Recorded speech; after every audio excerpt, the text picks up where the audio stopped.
Alrighty, let's start. Again, kind of another random stream for today. Random timing, that is. The whole purpose is that with the free trial weekend going on, I want to at least keep myself open and in case anybody has questions about stuff. A lot of people go to Twitch to try to learn more about the game, especially if they're just trying it. And the free trial weekend isn't necessarily the greatest way for it to work, mostly because of the labor limitation. That is, for new players, it's not the greatest. For returning players or players who already play, adding labor to those accounts would actually be quite a big deal. So, you know, them doing it this way is a little bit limited to new players. So hopefully, as a Twitch stream here, people can at least ask questions and learn a little bit more if it's the first time playing Archeage or they're returning or whatever. So it's easier than answering questions in chat. A lot of people don't even go to chat at all and ask their questions, which is the big problem. Is you know, a lot of players will just they'll get confused and they'll just leave the game or uninstall and it's the game doesn't give enough information for players to figure this stuff, you know, a lot of stuff out on their own, or rather. It does in many ways, but it's also too convoluted or it's too much to read and people get lazy, and so hopefully the stream helps people. I didn't go and make highlights for yesterday's stream yet to put up on YouTube for a lot of the good questions that were asked. I still want to do that. I might do the same thing for today's stream, depending on what kind of questions are answered and what kind of conversations we have. I can go and create highlights of those specific moments and put them up on YouTube, you know, titled however, and at least that way people have some kind of reference point again to go and find an answer to some question. Yesterday we had some good ones that I still haven't gone and made highlights for, so I need to do that. But each stream is uploaded to YouTube in full afterwards, after the stream ends. And so at least, you know, people can go back and look for something specific, you know, from the whole video. Also, I guess the streams are also on my Twitch channel, since I keep them as highlights and they don't delete highlights. So that's been pretty nice for anybody who just wants to stick to the Twitch channel specifically. Today, the plan is just to chill and answer questions. We might do some arenas again. I do need to level up the Wyvern a little bit more. It's at 54.5, I think. 3/4. And I need to also level up Chadwick the Bold. So there's a little bit that I need to do here, because Chadwick needs to get some armor on him. And in order to use the Gale armor, he needs to be level 55. So he's almost there. He's halfway through. And then I can go ahead and make him a little bit more tanky and make him do a little bit more damage. So that's just kind of... I'll finish this off after the hour of fishing. So, oh, there we go. Alright, everything's up now. Let me put on my boots. And I will get rid of Chadwick, and I'll keep the Wyvern out because he's pretty cool. And maybe the Wyvern will give me some luck, or the complete opposite. Who knows? We'll find out. And then we're going to play the game of, can I make it into the leaderboard within the first couple minutes? And I don't know if I'll be able to this week. We'll see. But because the leaderboard for this particular event, for this Mirage Isle Fish Fest, updates like 2 to 3 minutes after the hour, if you can get a fish in that time, you'll be the only one on the leaderboard for the first hour. And I have a chance, so we'll see how this goes. Oh no, I still have 10 seconds that I can't fish. No. I don't think I'm going to be able to get it in a minute. There's no way.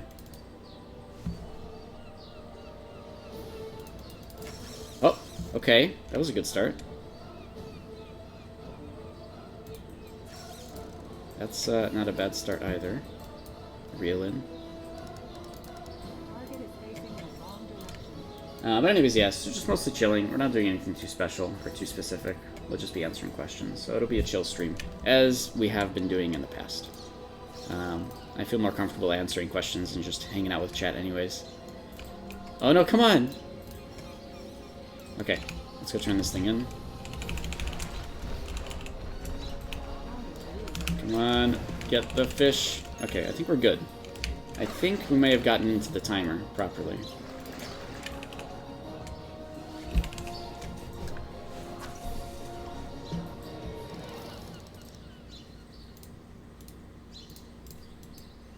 What else did I want to do? I think I advertised everything everywhere. So we're just chilling.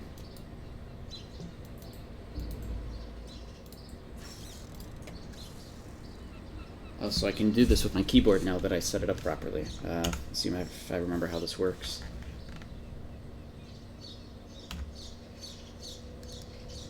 Oh no, up. Crap. I pressed the wrong button. Down? Yeah. Now I could just do this with my arrow keys on my keyboard.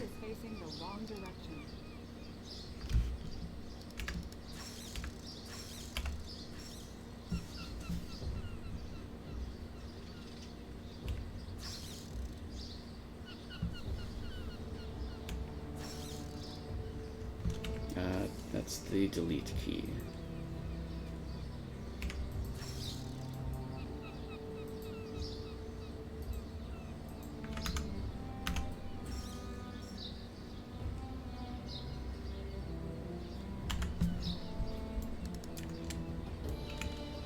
Alright, where is this guy?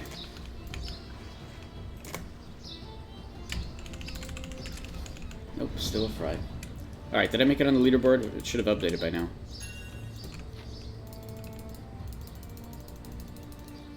Ah, there's still 4 other people, or 3 other people, damn. Everybody's doing it first minute. Everybody wants to get onto the leaderboard really quick. Damn, one time I was the only person on the leaderboard, a couple weeks ago. So that was pretty fun. But it doesn't matter, because it's still a 12-hour event.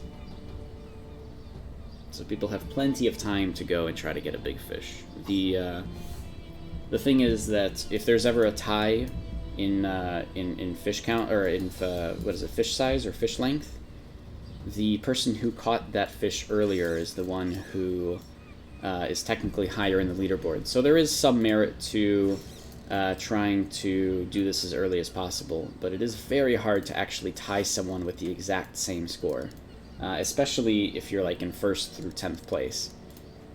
So this is hard to catch those to begin with. So it's very rare to happen, but technically, yes, there is some benefit to doing this earlier.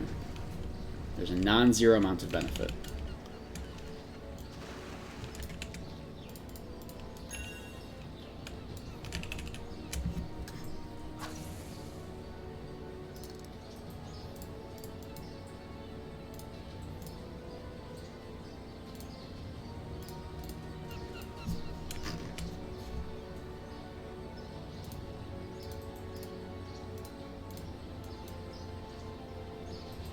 And I'll try to stream for 3 hours today. Usually by the 3rd hour, the chat's full of people and things have kind of picked up. So we'll see how it goes. I'll try to stream a little bit longer today.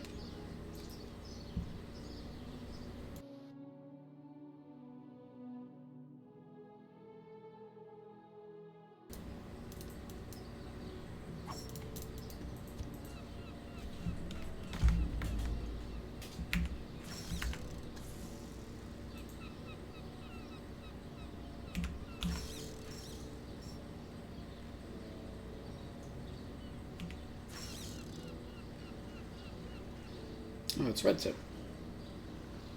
He might pop into the stream. Or is already here.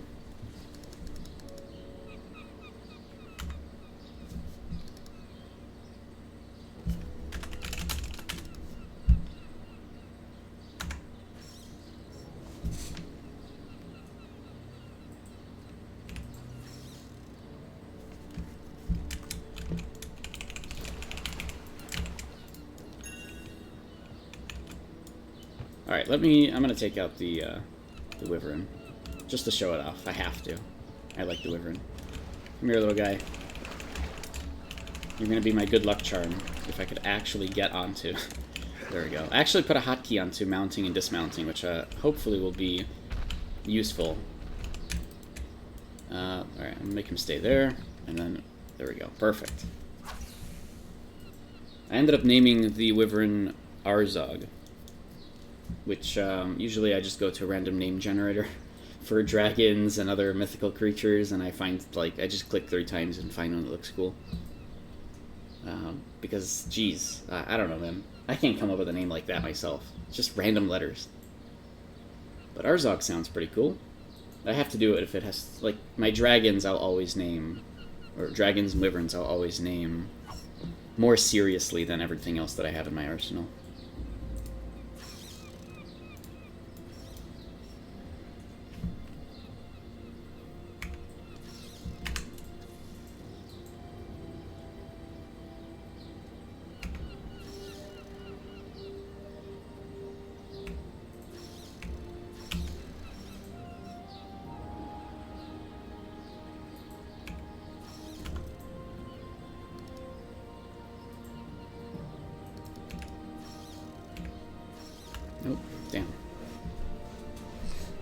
Still no big reeling. There we go. There we go. Now you're chilling in chat. Hey, Red Tip.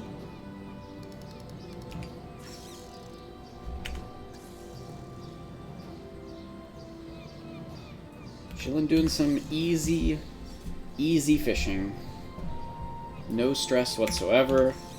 Just pure RNG, and that's it. Obviously not the most exciting content, but at least it's a great time for me to answer questions for people, since I'm playing the game anyways and not doing very much. Alright, here. Guard.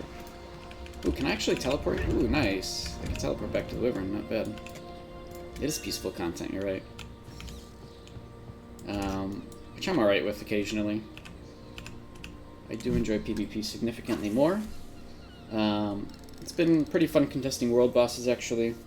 A lot of the times contesting world bosses is kind of slow and not as interesting. But West is starting to get things together. Of course, now that they announced Fresh Start servers, I have no idea what's going to happen.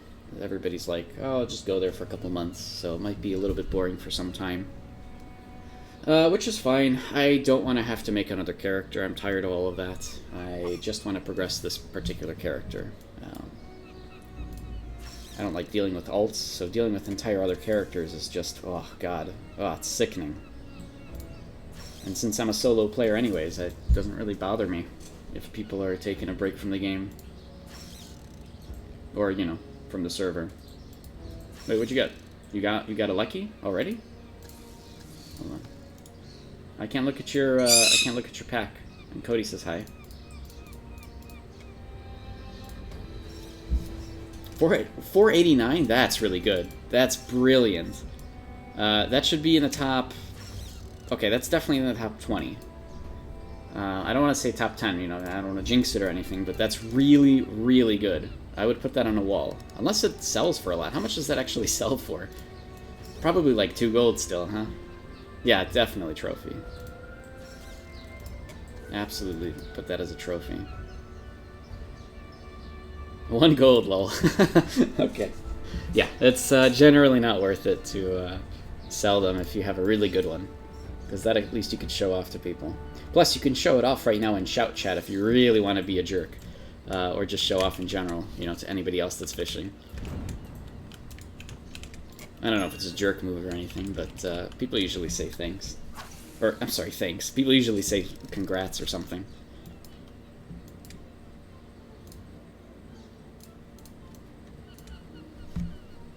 The stream's building up faster than expected. Again, if mostly the stream we're just chilling, answering questions, talking about video games as we tend to do.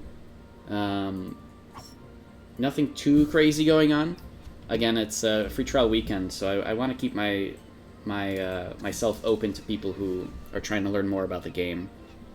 And I tend to do, I don't know, I'm definitely very realistic with my answers, so I try to not hide anything. I'm not trying to white knight anybody, but I've been an MMO developer in the past, as well as many other things, and so, you know, I have more of an understanding about how things work, and of course the scenario that everybody's been yelling about recently has been the talk of the year, and I've had many comments about that as well. But for now, we're just here to just chill, answer questions from people, relax, do a little bit of fishing on stream. You're gonna avoid shout chat completely, Red Tip? That's fine. I'd probably do the same. I have no point in, I have no goals in trying to show off. Except, you know, obviously the fact that I just got a Wyvern. I'm pretty happy about the small Wyvern. I will show that thing off. The one thing, you know, that I'm very happy about is getting a giant lizard that can fly occasionally, as long as Mama's around.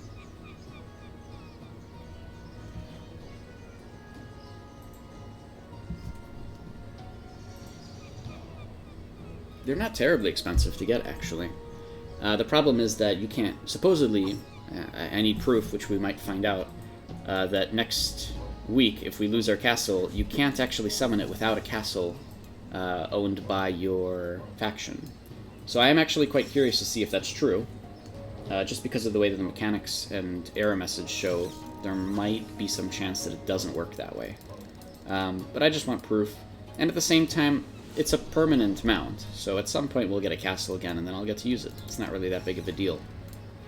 But I did want it permanently. I did want it, you know, for the long term, since I do intend to play Archeage for years instead of months, like a lot of people tend to do. You can get it with 2k gold? No, it's a little more than that. It's probably about 8k, is probably the more correct value. 6 to 8k. Plus it requires 30 blue salt bonds, 30 territory coins, and 30... what's the other one? 30 something else, I don't know. So, there's a lot to it. There's a lot of different things that you have to put into it to get one. All that said, the skills that it has are insane. We don't have the Typhoon Drake at the moment. So right now, this is the only, I believe it's the only mount with an extremely high radius for a trip. So it has a trip, you know, the dash that it does for 3 seconds will trip everybody that is there. But because of the wingspan, the actual radius of this trip is insanely huge, very similar to the Typhoon Drake. Which is really nice, because in World PvP you can just go and trip everybody to start it. Okay, yep, there we go. Cody's saying hi. Here, let me turn on Chris for a little bit. Cody just wants to be a part of the stream. Yeah, the Typhoon Drake is extremely good, but we don't have that quite yet in Archeage Unchained, and we probably still will. We'll get it at some point, I'm sure. But not yet. But now I don't really need it, because the only reason that I liked the Typhoon Drake to begin with was because of the trips. And now I have this thing, so it works out pretty well. Granted, I could get the Typhoon Drake to have 2 trips, right? I doubt that the cooldown is shared between these 2 mounts. So there is some value in still getting the Typhoon Drake as well. But plus the Typhoon Drake can actually glide, and I don't have any gliding mount yet. So there is some worth in getting that one as my only gliding mount, at least just to have. Yeah, really good in raid PvP. Any kind of AoE trip like that is just extremely, extremely good. So it'll be really fun to use. I'm excited about that. The difference, of course, too, is that I can't use the Small Wyvern in any instances, because inside of instances you technically don't own a castle, whereas the Typhoon Drake you can. So, yeah, I think I might still get the Typhoon Drake whenever that ends up actually coming up.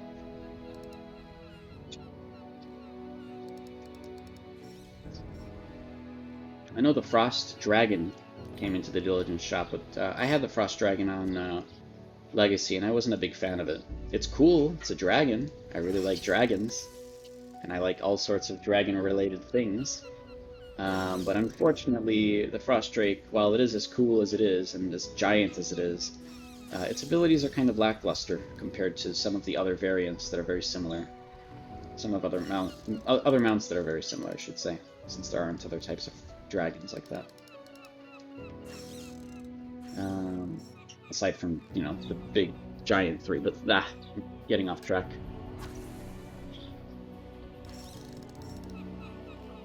Yeah. Ice Shield is alright, I guess. What is that, invulnerability for 3 seconds? Yeah, I never ended up using it. You have the Typhoon in Legacy? Yeah, the Typhoon is really good. I have that in Legacy as well. I mean, I had the... Alright, Cody. I had the actual Drake... Or, I'm sorry, the collection thing, the achievement Drake thing, the achievement dragon, whatever it's called. The Andelph Dracora, I believe. I had that in Legacy, which is really cool. Not something that I want to go for in this particular version, considering how high value Diligence is. Oh, Cody's my bird. He's in the background making noises and yelling, like he tends to do.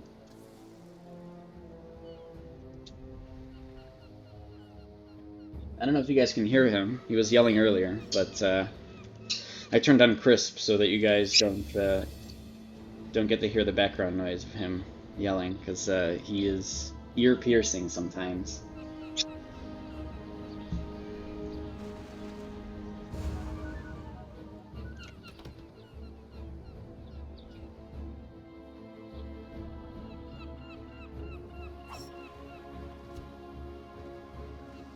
If I just catch one lucky, I might just go back to farming, I think. That might be the plan here. Because there's still a bunch of stuff that I want to do. Again, you know, I don't think there's any crazy content going on right now. But hopefully, you know, if there's anybody in the chat that has any questions about Archeage, anything else you're trying to learn more about, this is a great time to ask those kind of questions. I think you can get one more lucky, but oh my god, there's probably nothing that's going to be, yeah, 600, good luck. I think the highest I've ever seen is like 510. Maybe 509, I don't think I've ever seen 510. Because I remember commenting about something like that before. I was thinking 510 might actually be the highest. Oh, here we go. I can just shadow step to Arzog.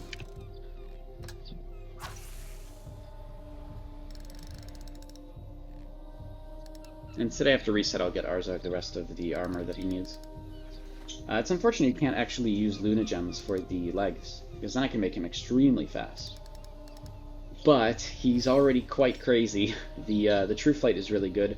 The siege damage, I have my thoughts about that. I have a lot of experimenting that I want to do with this particular damage type. And usually the only way you can get siege damage at all is in specific zones with harpoons that you can't even use outside of those zones, or with cannons and siege tanks. Those would be the only way that you can actually deal siege damage. The fact that this mount can do any kind of siege damage, even though it is obviously once every 3 minutes, it gives me some ideas. I have a lot of testing that I want to do with it, and maybe we'll do that on stream or not, but I don't want to get into it right now, because this isn't necessarily a research stream. We're just kind of here to help answer questions and stuff.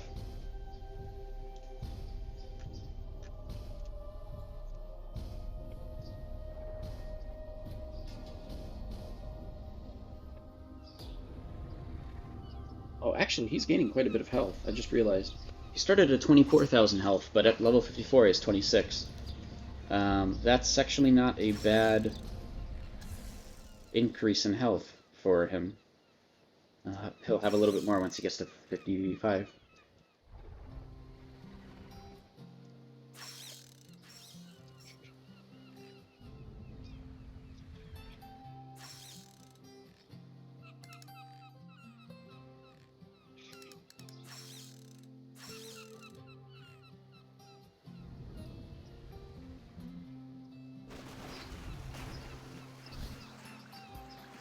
I actually want to try something. I wonder if the siege damage works on fish. I know it's a weird thing, but the fact that I now have access to siege damage at all means I have to test it on a lot of things. There might be some kind of mob or some kind of thing that only has defense against regular person damage. Oh, Treasure Mimic, hello. So introducing siege damage suddenly could be quite interesting.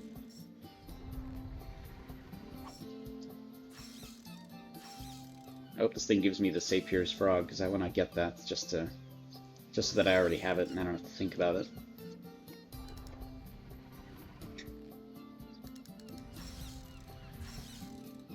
I never ended up getting the Mermaid Bat on Legacy. And I actually have a chance to here.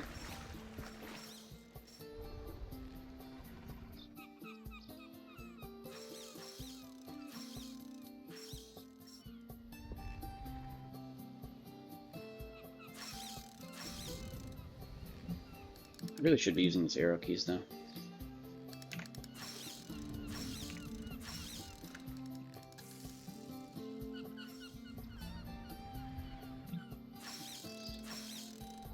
There we go.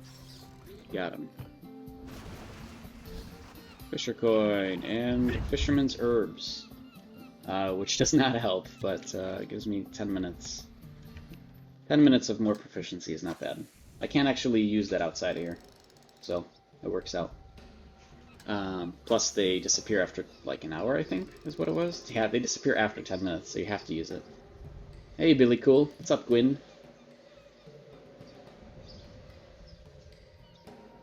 Gwyn, it's confirmed now. There is actually going to be a C server that's produced, or rather published. It's published by Line, technically, but it looks like XL is actually taking care of it completely themselves, so that's pretty crazy. That means that it actually has quite a bit of value to it, if XL is directly taking care of it. They're just using Line, from what I understand, as the servers. Yeah, I know. Line Pod is their gaming service, essentially. But if they're just taking care of the servers and XL really is essentially publishing it, I mean, that's it. It'll be quicker to get updates for it, right? So I don't know how it will really turn out, but there's some merit in it. Thanks for following, Tim Allen. I always wanted Tim Allen to follow me.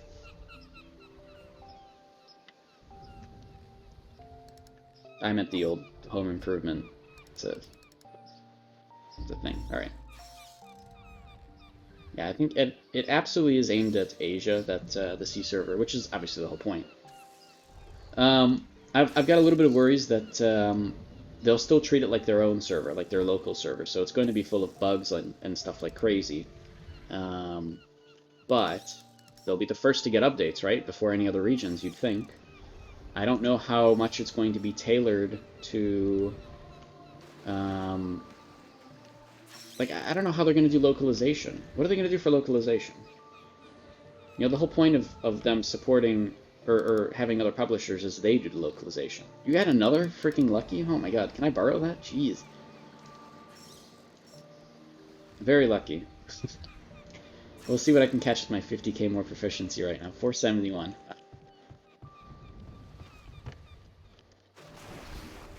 And I get a fry pack. You're getting all the good fish. Well, that's good, though. Yeah.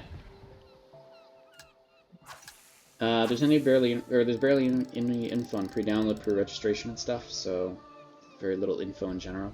I would assume that would be that way. I mean, I don't even know if XL has a Discord server for their own stuff, but I hear there's a Discord server for this. I don't know who's really hosting it, XL or Line, you know?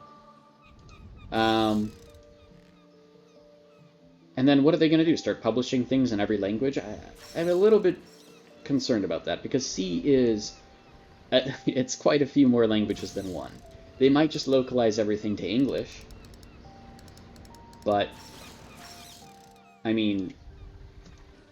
that still doesn't cover everybody, you know? It's, I don't know. I'm very curious how they're going to do that, what their plan is. Oh, let's see if I can use siege damage on your fish. Alright, here we go. Can't be used on fish? Wow. Okay.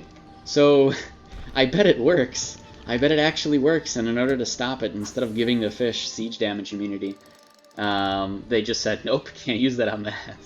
So what, if I take out a tank and you fish right next to the shore or something, you can use the tank to do damage to fish?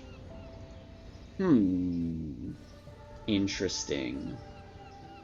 In reality, you would only be able to do that in freshwater ponds, so it doesn't really make sense, but it's an interesting thing that they've specifically made it so that this skill cannot be used on fish. Oh, unless any skill can't be used on fish. Let me try, oh yeah, you're right, actually. It's a totally regular basic mechanic. If you try to use any ability on a fish, it will say that you can't. So never mind. This isn't nuclear warhead approaching. To the one thing.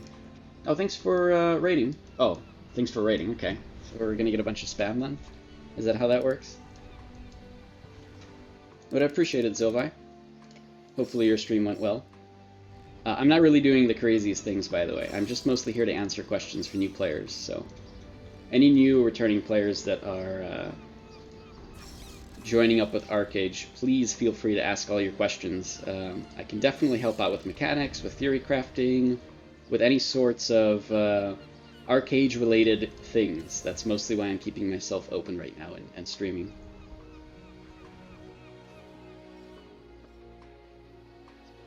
You had a good stream? Good. Brilliant. Oh wait, I'm not paying attention again. Should just read in chat. Billy Cool, you remember having a bugfish once where you could use skills on it? I wonder if siege damage does do something to fish. Probably not. Fish have been around for so long that I'm sure they've taken care of that, not made it a thing. What's the best DPS spec to play? It depends on what you're trying to accomplish, right? Besides it being DPS, there's technically 4 different damage types. There's many, many different ways to actually play. So Tim Allen, what's the sort of gameplay style that you're looking for? In terms of, like, are you trying to be a close-range DPS spec? Are you just trying to PvE? Are you going for PvP? Do you like doing raid versus raid? Do you like focusing on 1v1? You know, those sort of questions are important when it comes to answering something like that. Because there's quite a few ways you can play this game and enjoy it.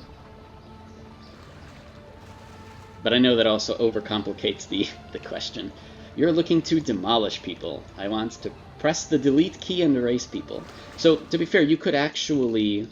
so let's say you play Melee, for example. You could bind some of your craziest keys to delete if you really want to do that. If you really want to feel powerful, and you get up close to somebody, and you just want to precision strike someone, and you bind your precision strike key, which is an ability that does quite a heavy amount of damage, depending on positioning. You push your delete key, and then they actually die. That would be pretty funny. I'm not gonna lie.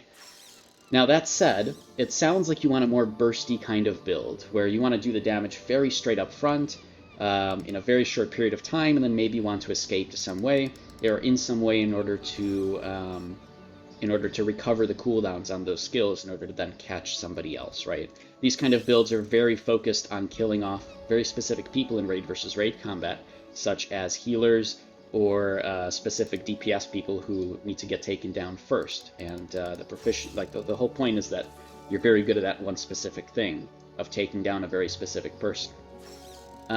Those builds are absolutely important. You don't see them as much in raid versus raid right now because of how powerful mages tend to be with AoE abilities. However, it still exists. Is Melee the best class to play? So, I mean, there's a few ways to look at it, because you can get some really, really good burst DPS with any kind of archetype, to be fair. Archers technically can do it because they don't even need to get close to their targets, so they're able to focus down somebody non-stop pretty much with almost nobody bothering them. However, the actual damage they do at the moment is quite a bit smaller, and their targets have to be very, very specific. Like, an archer going for somebody in plate is just not going to be able to do very much. So you have to pick your targets well. But you have more time because you are much farther away from combat. A mage, on the other hand, has a lot of different varieties of playing. Mages that are long-range mages have cast time, and so they have to kind of prepare combos and get different debuffs and buffs to happen in a very specific order in order to maximize damage on a specific target from range.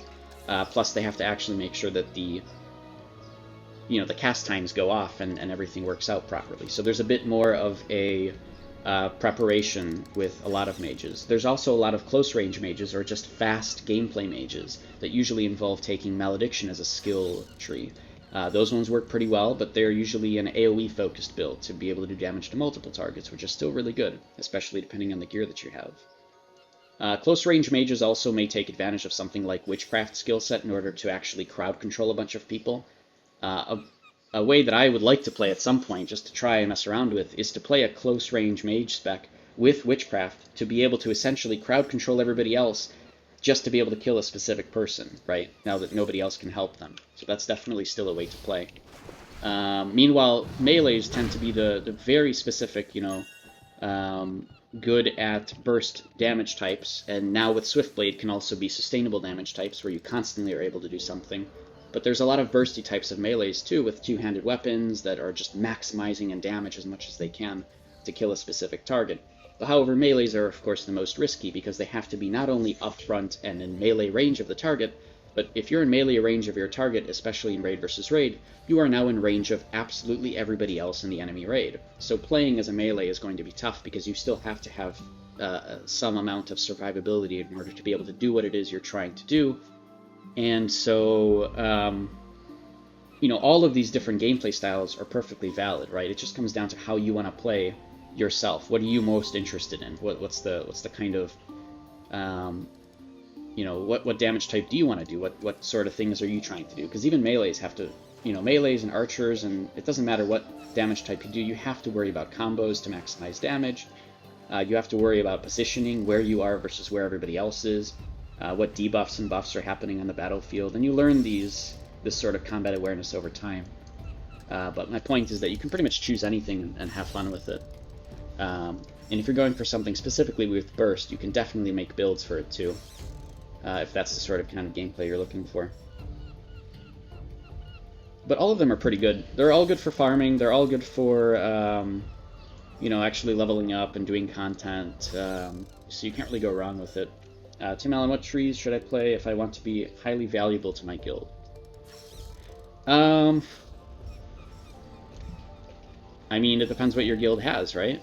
You really can't, again, you can't really go wrong.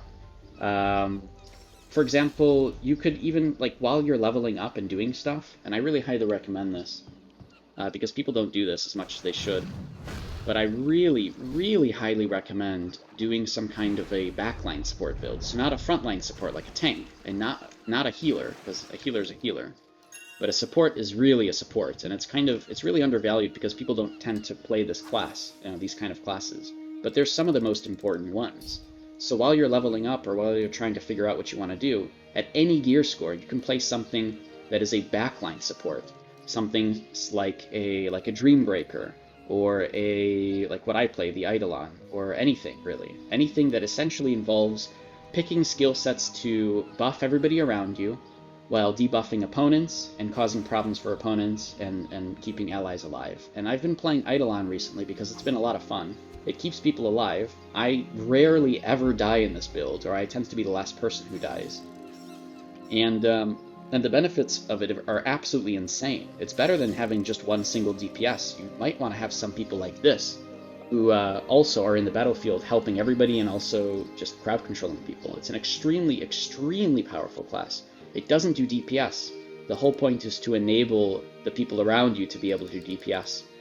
And it's also good for new players because you start to understand the game from the backlines, and you have a chance to actually sort of understand, you know, what you should be doing, the positioning, where you should be, where everybody else should be, and that sort of thing, while you're learning the game, while you're, you know, leveling up and getting the gear that you actually want. I got a lucky with 382. I'm surprised the 382 is actually a lucky. We'll keep fishing. But this is just an example of something that I've been playing recently, and I bring it up because nobody else really plays these kinds of classes from the back lines. A lot of people play something like a Dreambreaker from the front lines as a tank, where they want to get attacked. So they'll take other skills to be able to, like, grab attention, whereas I don't want to get attacked, and I actually keep myself from getting attacked with a lot of this, while defending the people around me, while shutting down people from range. It's actually been a lot of fun to play this because of the fact that nobody else has been. So because I'm one of the only ones that do actually play like Eidolon, it's really fun. Whereas my most fun skill tree, like the most fun kind of gameplay that I enjoy, is still playing as a melee with Swiftblade for sustainable damage instead of burst damage, where I can just keep constantly doing stuff. This has been a really, really fun second kind of class to play. So just an idea. I really do hope more people play this kind of gameplay style, because everybody complains, oh, I can't compete in PvP until I get to the end game and get all the top gear, but that's not true at all, because there are different gameplay styles you can still do and contribute massively, sometimes better than any DPS could, because you're enabling your other DPSs to do damage, you're enabling your healers to be safe, you're enabling people to, you know, not get silenced if you're using protective wings on your allies. And so, you know, don't be afraid to try out different kinds of gameplay. The big problem is when... Wait, where's this fish? Where's my fish? Hold on. Is it over there? It is over here. Oh, there it is. The big problem is when, like, guilds say, oh, you can't play that class, that's useless, right? When, in reality, there's no class that's necessarily useless. There's just classes that have different strengths and weaknesses. And so... the people are so close-minded, they don't understand things outside of DPS, tank, and healer. They think there's nothing else that exists. When in reality, support classes need to be a thing, right? Other regions do support classes way more often than NA/EU does. Like, other regions, you'll see all the time, all over the place, Health Lift constantly getting popped, Protective Wings always going off, classes who are constantly abusing Witchcraft, and yet in NA/EU you just don't see it as much, which is really unfortunate, because you see how fun the battles are in the other regions, how long they go for. And there's various reasons for that, but it's also the closed-mindedness that you see from NA/EU, which is really unfortunate, that devalue these kind of classes, when in reality they're more powerful than any DPS could be, especially in a raid versus raid environment. And especially for people who are just kind of learning the game and getting into it. So, I know I can't give you any concrete answers, Tim Allen. I don't tend to do that. My answers do tend to be kind of, you gotta think for yourself and come up with your own build. And the reason for that is because Archeage is significantly more fun when you are creating something for yourself, instead of, hey, can I get a build to play? Hey, can I get a class to play? Hey, can you tell me what to do? Because if here, I increased my quality again because Cody's not screaming in the background.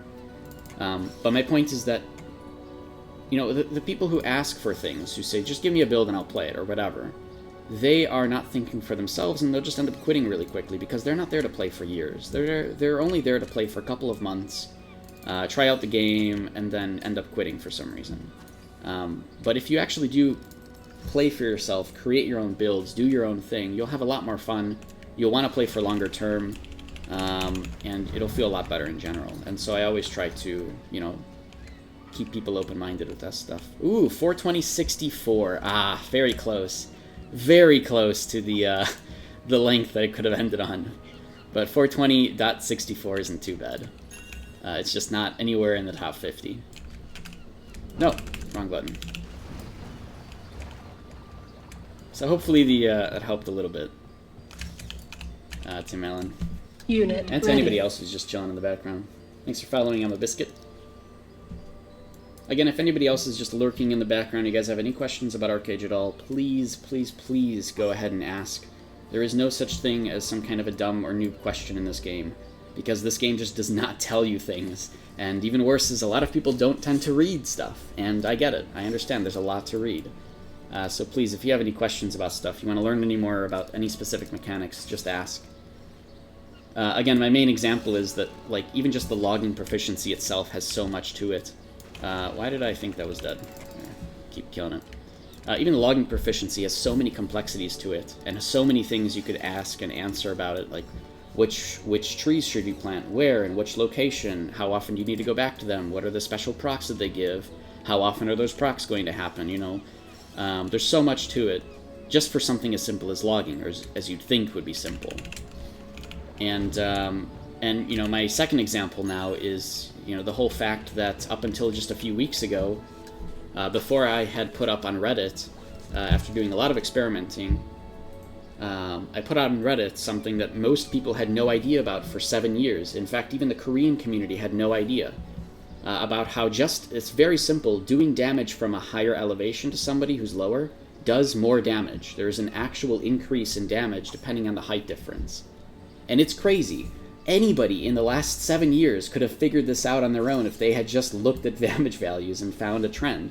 And yet, this very simple mechanic that has existed forever has only just been really found out and brought to the attention of the community. And anybody can just go and test it. Anybody can just go in game and try it with a friend. It's so obvious. And yet nobody caught it. Or, you know, people maybe caught it over time, but never really made it public. But for the most part, nobody had any idea. And my point with this story is that literally, even some of the most simple mechanics in this game, some of the simplest things that you think would be simple, are actually completely hidden and people have no idea about it. So if you ask questions and you try to understand more about the game, you know, as a new player, there's just an endless amount of things to learn. So yeah, my point is just to ask questions. Is the game dead already? No, I mean, all the servers have been doing really, really well.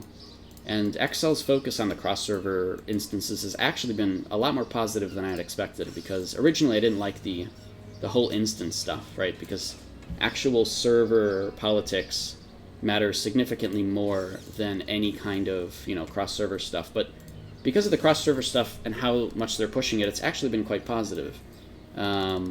And so it just means you can pick any server and still have tons of content to do. So it's not really, I mean, by no means is it dead, because that's not the definition of a dead game, right? A dead game is literally 5 people log in. But this game still sees probably 10 to 20,000 without any problem at any point in time, especially between the legacy servers as well. You're just going off numbers of what Steam says. Dead game is legacy. Yeah, nobody really plays in the legacy servers now unless you already have been for years. Unfortunately, that's just the way it is. I know, Yux, that's right, you kept showing me all those videos. Korean servers are just ridiculous. But they've also been under direct supervision of Excel, so if they need something done, it gets done. You know, there's more back and forth between a region, you know, where the developer is also the publisher. So, yeah. They've been very lucky, but at the same time, they also get, like, the craziest bugs in the universe. If you guys think NA/EU is crazy with bugs, oh my god. You have no idea how bad it can get sometimes in the actual, you know, development region, or developers region. I mean, it's just, it's crazy. But yeah, it's like EU and NA combined in one, right? It's a lot of people on those servers, definitely, and they're coming out with a new Fresh Start server in Korea as well. Also an Unchained variety. Andra tells, I don't know if I'm saying your name correctly, what's the difference between Unchained and just Archeage? Yeah, so there's essentially 2 versions. There's the regular Archeage, or Archeage Legacy as it's known, and there's Archeage Unchained. Archeage Unchained is almost like a separate game in the way that it is. You have to actually buy it, as opposed to the Legacy version where it's a monthly subscription in order to access a lot of the content. So, or not content, essentially, in the old version. It's your premium subscription in Legacy is a monthly thing that gives you access to, like, putting down houses, getting extra labor, and so on. Whereas the Unchained version, it's just a buy-to-play option. You can buy, then you can play the game forever, right? And it looks like now they're kind of switching into a model where expansions cost money. So in order to access specific expansion content, you have to pay an additional $15, right, for that access.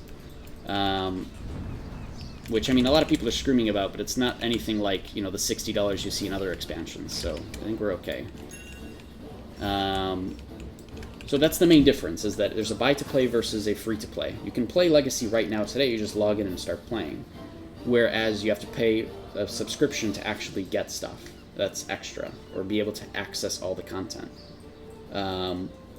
In Archeage Unchained, you just pay once and you're good. And plus, Archeage Unchained is nice because we have this Battle Pass kind of system known as the Arc Pass. And the Arc Pass is just anybody gains stuff for playing, essentially. There's no actual pay-to-win elements to this Arc Pass, but you can also pay for premium on the Arc Pass for just extra cosmetics if you want to use real-life cash for extra cosmetics and stuff. That's mostly what that's for. So there's a lot of things to it. The Arc Pass is really nice because the coin, the currency you get from it, you can use to kind of help catch you up to other players quite nicely. So there's some catch-up mechanics just there itself. Yeah, plus in the old version of... in the Legacy version, you could like in the Legacy free-to-play version, where you have to pay a monthly subscription, you could technically pay for gold legally, because you can spend money on Apex, which you can then trade to other players in-game. So it's more of a, people essentially call it a pay-to-win version of Archeage, versus Unchained, which is more recent, and Game Ago's attempt to make the game more fair to people. Free forever, terms and conditions apply. It is free forever, you have to pay for expansions, right? That's kind of the difference. And yeah, obviously they didn't intend to do that before. But you have to commend the fact that at least Game Ago tried to make this the game that we all asked and begged for, right? Like, we were begging forever for some kind of a version of Archeage that is actually not pay to win. Because people hated the way the Legacy is. And they actually went and tried, alright? And yeah, it didn't make them the money they were hoping for. People thought that maybe you could just support it with cosmetics, but it turns out it isn't the case. But at least they tried.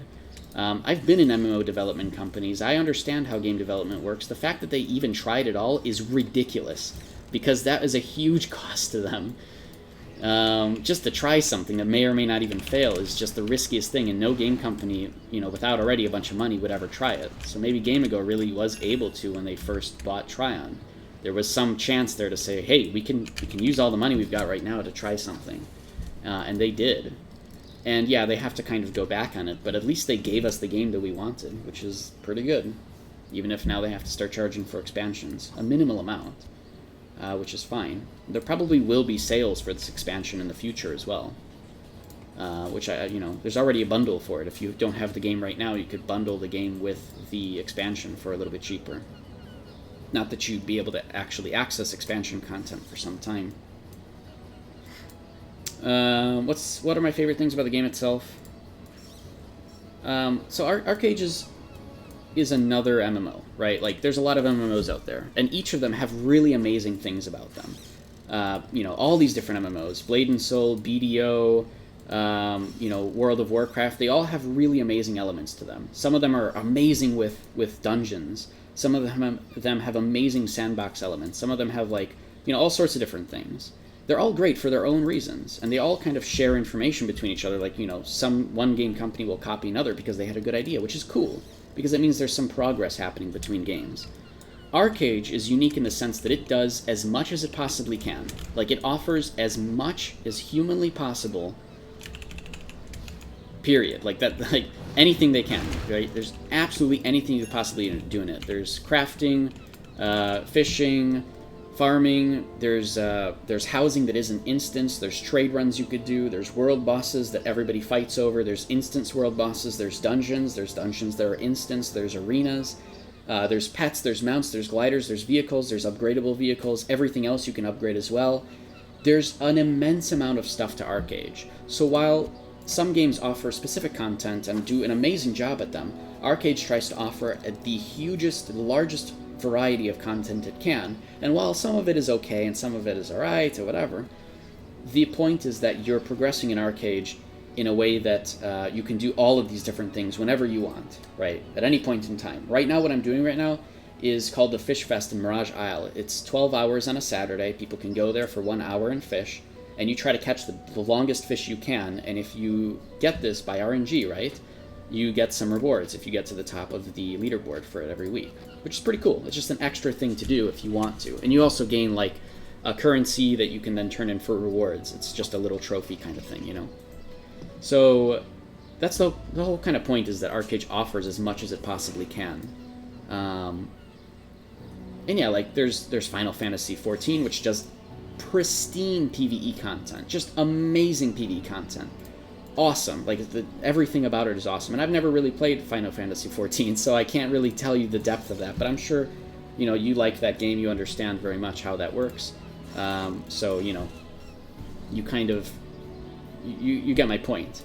Whereas this one, it's not always... Like, the whole focus isn't just PvE content. It's also... Everything is almost mixed in with PvP content in some way, too. But there is still PvE content that is not PvP related and all sorts of stuff. The problem is people usually go into Archeage expecting only to play for a couple of months. This is definitely the MMO scale that you want to play.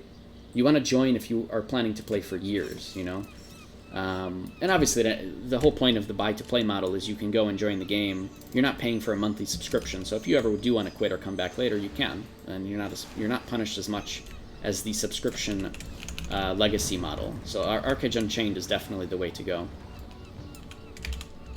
Oh, you put your fish there. Damn it. Yeah, like, the expansion, everything is fine. I think people were just surprised this happened at all. And it's true, when Archeage Unchained come out, they said, hey, we don't ever want to charge ever. We're not going to charge you guys ever for any other content. They did say that, absolutely. If that's not making them money, if that is not a sustainable model, they have to change it. They have no choice, period. Because that's just how that works, So, like, you either see the game just get completely shut down, or they try to change the model a little bit. And I think this is the simplest thing they could do, is charge for access to some content. I mean, they really could have done that from the beginning, and people would have been fine with it, right? But they again, like, they could have done that from the beginning, but they didn't, because they really did want to deliver a specific game to us that we were asking for. And unfortunately, the company just didn't see it as a way to really, you know, earn a stable income. So there's things they could have done, absolutely, to make it more sustainable, I think, and I've suggested many, many things as well. And maybe they still will. So maybe later they don't have to charge for expansions if they find other sustainable models that are still, you know, fair. But until then, you know, this is what they're going to try. So that's just how it is.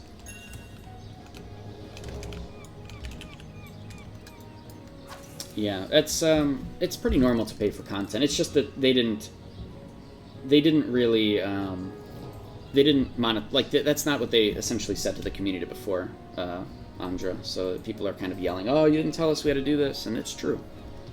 It's absolutely true. People have valid concerns. The yelling is totally acceptable. Really cool. I'll give them, they tried to deliver something, but they failed in maintaining it. Yeah, they did, absolutely. And you know, as much as Gamigo tried to put something out there that was awesome, that we really wanted, and it's a tough thing to maintain in general. So, you know, it's a tough deal. All right, MMO development, MMO game companies. It's an environment that I wanted to escape from. Right, I got out of MMO development because of the fact that, like, communities are harsh, development is not fair. People are extremely underpaid and undervalued for working there. It's just not fun. And the people who end up making the decisions are usually people who don't play at all, or haven't played for years, or don't even play video games usually. So I wouldn't be surprised if that's the same thing in Gamigo, because it clearly seems that way. The people who care about Archeage that work for Gamigo, they probably not only care about Archeage, they play it actively, and they have, like, absolute care for the community. They really do. But the people who really do make the decisions are probably not the people who play, which is a fault in almost every game company, which is unfortunate, and why I just ended up leaving that industry myself, you know, because I didn't like that.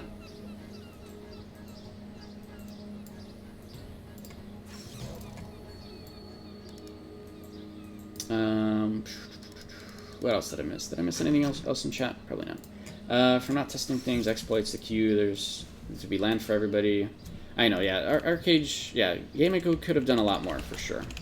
But I'm sure that in some way they're undermanned or understaffed, and people are just underpaid as well.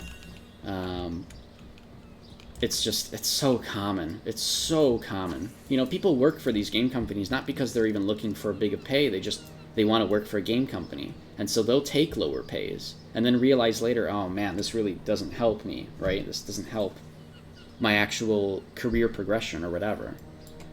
So I always feel bad. I always feel bad.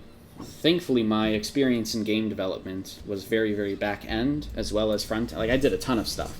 And so it allowed me to find a job in software development that is much more stable, pays a ton, and I'm very financially stable and happy. But it's not always the way. Like, if I had stayed in game development, and it wouldn't have ended well, because I see how it is. It's really unfortunate. I'm sending love to Cody. All right, Cody's behind me, man.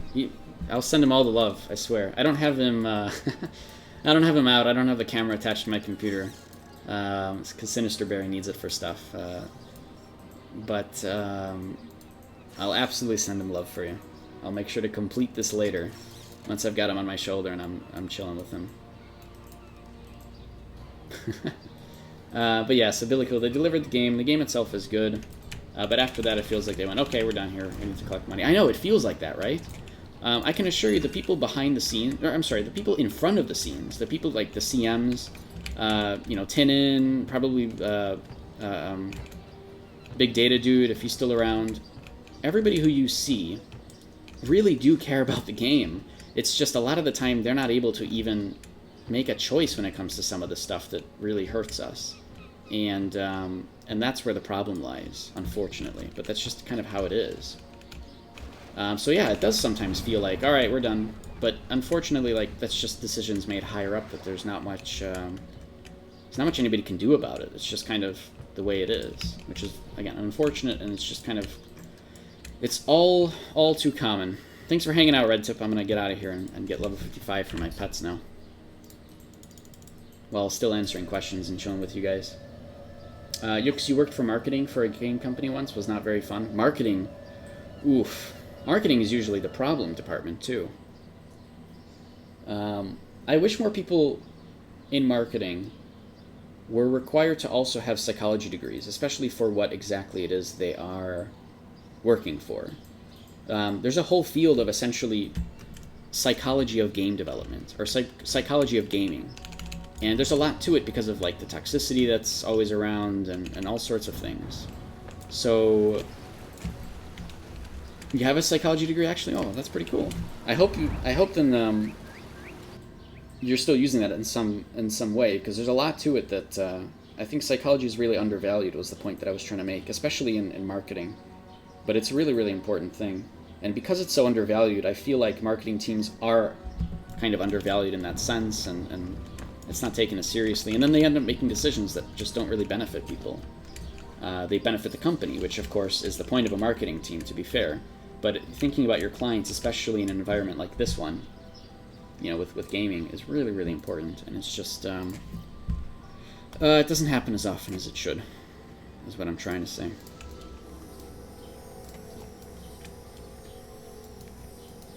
So, like, my time outside of game development now, it consists of mostly helping out indie companies. I essentially mark myself as a creative director, so my free time is spent helping different companies out and just making fun, genuinely fun games, fun things with fun in mind before marketing or money or anything. Because if you can create a fun and interesting game, then you've done a lot more than some other companies are looking for. Or trying to achieve. But you work for The Economist at the moment. Way better. The issue is gaming industry is just intense, as what Yux is saying. And insanely high standards gamers have in general. We get told very little, then the player base will just say hate on our promo content and we don't even know why. Well, not knowing why is part of like the whole psychology thing, right? You have to kind of learn and understand. Part of the whole a developer's job is to be able to take all of the stuff that the players are saying and yelling about, and to be able to understand the core problem and fix the core problem. Like, somebody might say, oh my god, this so-and-so class is too overpowered. We need to nerf all of the damage, right? Like, that could be a complaint.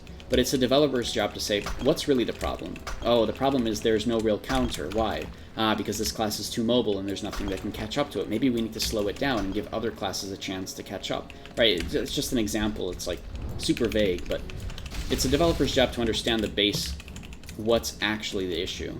And my point with that is it's the same thing for marketing. It's the same thing for every department. Every time you're going to get people yelling about stuff, and it's important to say, okay, what's the real problem here? What's the actual issue? And what can we do to make something more positive for our clients and customers while maintaining an income and providing good service? And it doesn't happen. It's a really, really tough thing to have a conversation like that. It is actually. It's extremely, extremely complicated. So usually it doesn't end up happening that way. But you're right.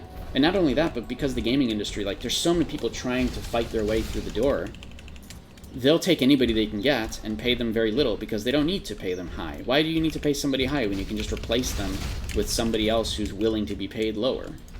You know, what's the point? So, I've generally enjoyed indie companies a lot more, because indie companies, you get a little bit more control over everything. It's not as much of a rush for trying to make money, because you're not like, you're not a publicly traded company, so you don't have to appeal to investors. A lot of people, by the way, somewhat related, a lot of people were yelling, why didn't we get told earlier about this whole thing, with Archeage Unchained? Why didn't they tell us earlier that they were having issues with money, right? That they had to go and change the monetization to paying for expansions or whatever. The truth is, they're a publicly traded company, and the only reason they probably did it right now is because now we just got their reports. But if before this report, this quarterly report, if before this report, they had said, you know what, Archeage isn't doing that well, we're going to change the monetization, their stock would have dropped significantly lower way earlier, when instead it would have dropped just at one point, when the when the earnings report came out, right? So they do everything at once, just around the earning report, so that the stock drops in one point in time, not two. They're a publicly traded company, so they have to think a little bit differently about the way that they announce stuff, and it's unfortunate. But indie companies don't have that issue. You know, private companies don't have that issue as much. So it's a very different environment, and it's one that I like to work for a lot more, because it's just more enjoyable for me. Try government people's standards. Yeah, they'll take anybody they can get, you know, when it comes to game development sometimes. It's just, again, really unfortunate. Bigger companies don't do that, of course. They'll take people who are, you know, stronger, definitely. But those bigger companies, you know, they have more money, so they, you know, they have more of some kind of a stable income, so they're okay, right? They're allowed to be picky. Yeah, Yux, you're saying we basically just get told to say, okay, say epic flower, player base. Flower is not epic, the hell. I did play the game I worked for, but not at the end game, and intensively, since it would take a lot of time out of your personal time, but you did try. It's actually kind of funny, because I know a lot of people are going to yell at me, probably. But I was thinking about this some time ago. Do you need to play your own game to understand it? Like, from a psychological aspect? And absolutely, the answer is yes. Okay, but that's not my point. I think so. Like, you absolutely need to play your game actively and understand it, and, you know, talk to the community and be open, and you need to, because then you'll get the best thing. You don't necessarily need to play the game if you are working with people that do. This is the difference, is that technically, if you have somebody that does play the game and they can actually tell you stuff, and you take them seriously is the most important part, then it's okay. Then it's fine. A lot of the problems is the people at the top who make decisions, they ask CMs, for example, hey, can you tell us about the game? Can you tell us what the community wants? And then they don't even pay attention to what they say. And that's probably the issue here. Our CMs really do play the game, and actively, and they love the community. Some of them have played since the very beginning. The problem clearly is their decisions are just not valued. You know, and it's always been that way to some degree. Unfortunately, the people at the higher up are just, you know, it's in so many companies, it's the big issue, you know. But that's what I feel. That's kind of the way that I feel about it right now.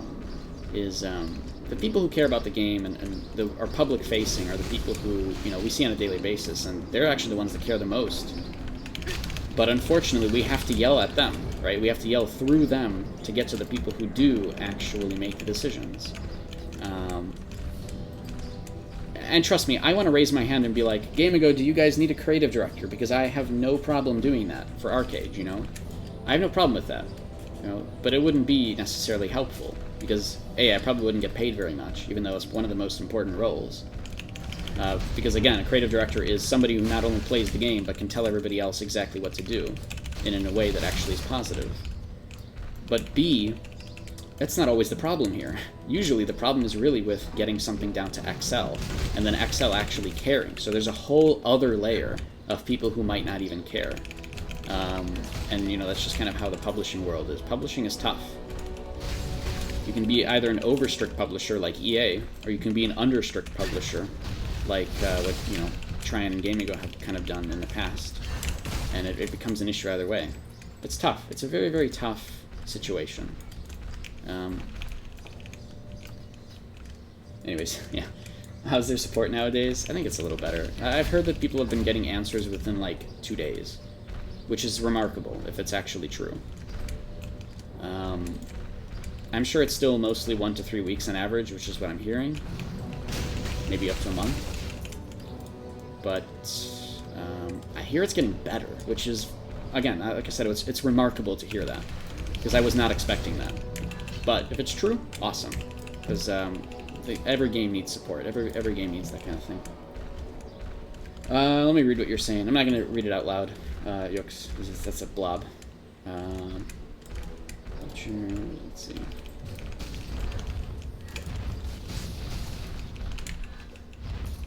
Yeah, so exactly. I think it depends on the company, because a company that is publicly traded, for example, is going to have to worry about their income more than a company that, you know, is just an indie company or is just trying to make a fun game, right?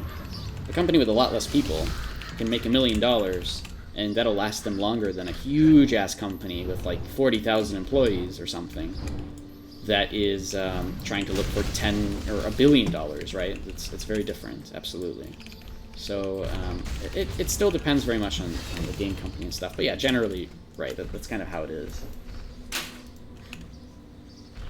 Do they actually remember anything, though? I mean, I don't know. Support's tough, because not only do you have to, like, catching gold sellers is crazy.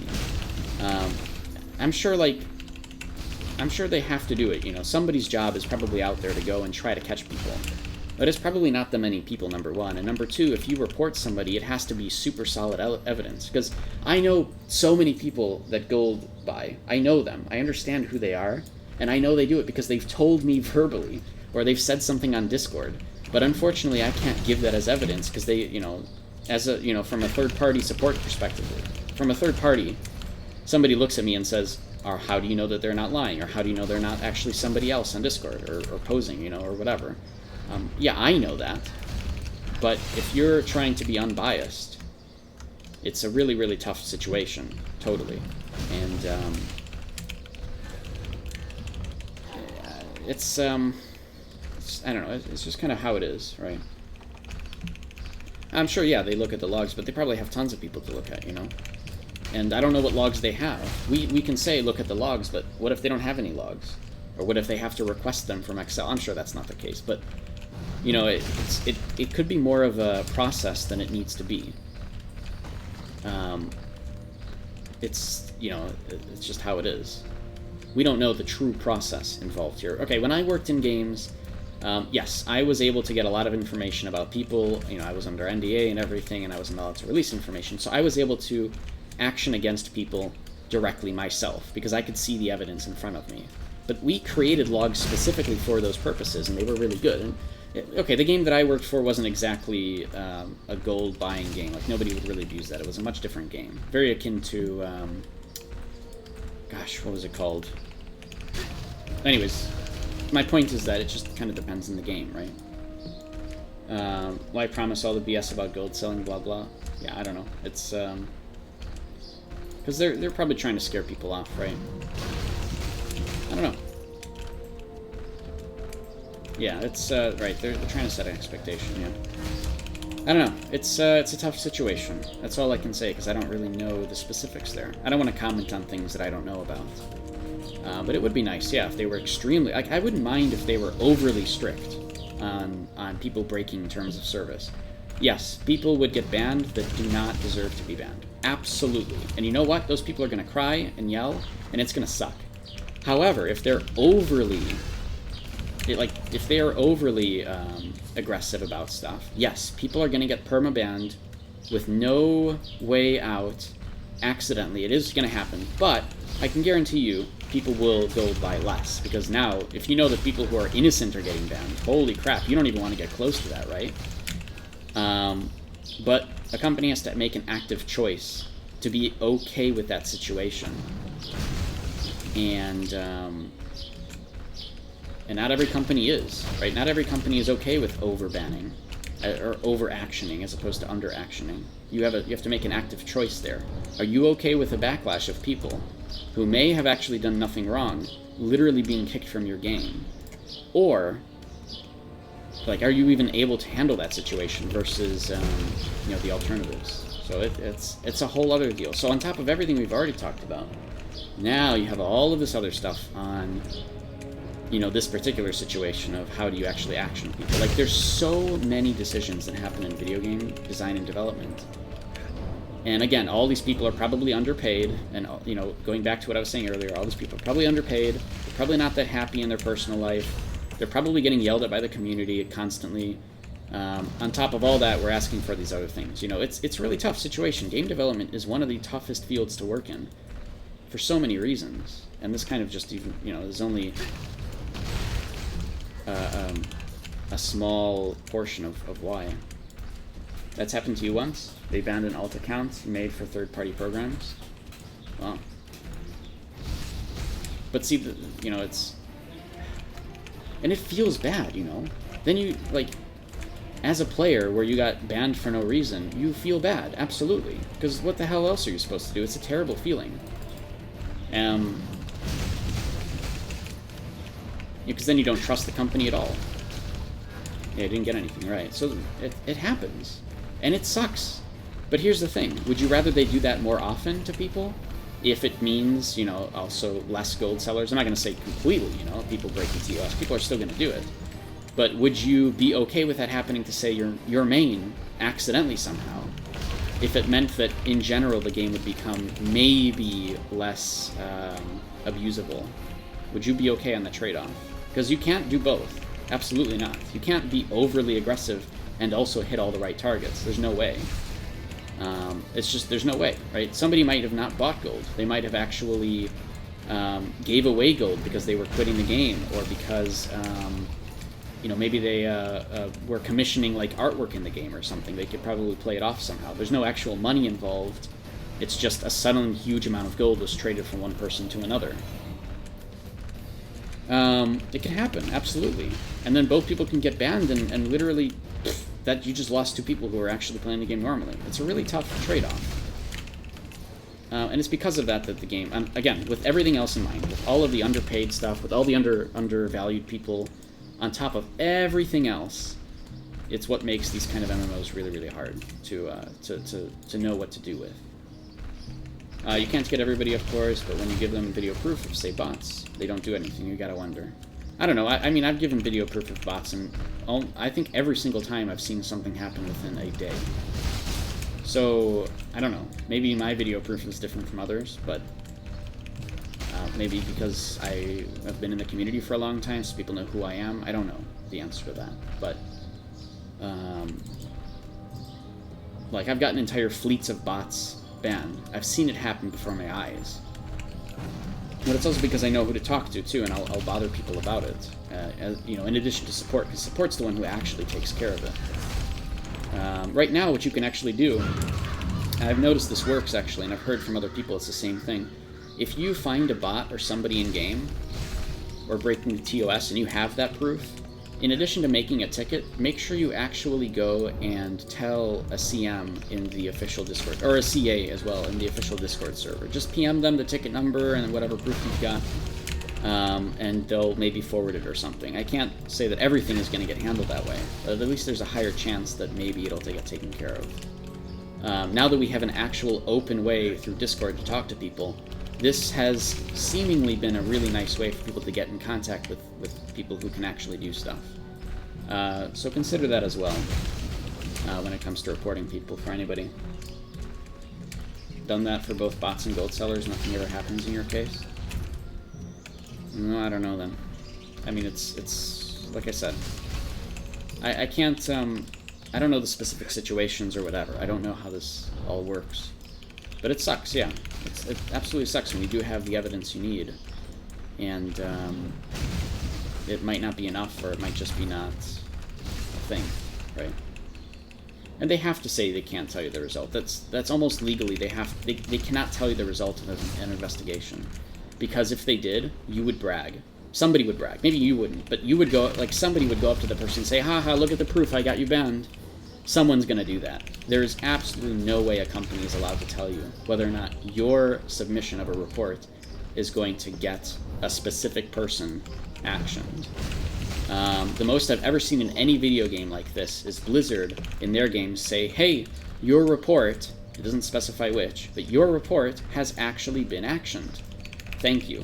And that's it. That's like, you'll just get a pop-up message if something that you reported actually was actioned against. And you can make educated guesses about what report that might have been, but unless you took a screenshot, you probably already forgot who that person was in the first place in a game like Overwatch, for example. So, generally, yeah, companies absolutely cannot tell you specifically that what you did got someone banned, because someone out there is going to gloat, and it will cause a much bigger scene. Or even worse, somebody is going to go and try to, like, the person who got banned would go and try to, like, somehow dox the person who got them banned in the first place, or something really, really terrible. So, you know, every company tries to avoid that as much as possible. And Blizzard is the only company that I've seen, at least, that says, hey, you know, thanks for reporting. Please keep doing that. At least as a way to kind of commend people. But that's as close to what I've seen any company do ever.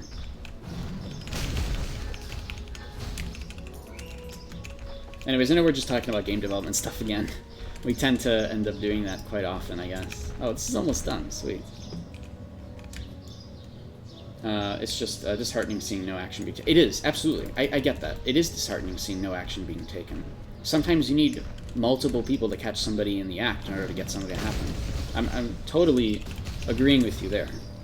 I wish that every time I reported somebody for teleport hacking, within a minute someone would come by and just get them, right? It doesn't always happen. I just reported somebody like 2 days ago. Or no, not 2 days ago. I just reported somebody... When was it? Monday? I don't know, a few days ago. Literally for teleport hacking. Unfortunately, I had no video proof because I only saw them do it once. It was just flip, flip, done. I didn't have anything in the combat log. No, I did have something in the combat log. But I didn't have anything that showed, you know, this person literally disappearing off the screen. So my only proof was, hey, here's a combat log entry, please look up this guy, because I know this guy's a teleport hacker. Here's the proof that he did this and vanished or something, I don't know. But I don't know if anything got taken care of, right? Because in reality, you know, I made the ticket, I reported it to a CA, and they made it, forwarded it, but, you know, it's up in the air whether or not it actually did anything. NVIDIA Shadowplay, wait, what? No, I don't use that. No, I actually, when I saw something fishy somewhere, and I was like, alright, I'm gonna catch this. And I actually, I couldn't even catch it. It's so instant. Teleport hackers are like the most instant, ridiculous thing in the universe. It's crazy. I've actually caught a GIF of it once, of actually somebody teleporting right in front of me. I've only ever caught a GIF once. But yeah, all I could do was take a screenshot, really. You know, and even then, support only takes full-screen undoctored pictures. So, you know, with me with a 4K monitor, it's a lot tougher to... you know, it takes a little longer to get my screenshot of a 4K display really quickly. You can have it passively record for the last few minutes. I think, actually, part of Windows 10 already does that. I could do that with, like, the I don't know what they call it. Windows gaming thing. It's true, yeah, I guess I could, huh? But I don't want to do that. I don't want to have to set that up. You know, I don't want to have another process running in the background like that. But I could try, yeah, I guess. The bigger problem is that most people don't have that running, so it's much harder to catch people, right? Like myself, too. Like, I don't have it running, so... Well, you know, what can I do? Besides hope that I catch them again after I turn on OBS and, you know, and record. Yeah, it comes with its fair share of telemetry and stuff. That's pretty cool. I don't know. Yeah, I guess I can look at it. Oh, okay, hold on. Let me turn on crisp. We have the AC on now, so I don't want you guys to have to deal with the AC. So my voice is going to be a little bit lower quality.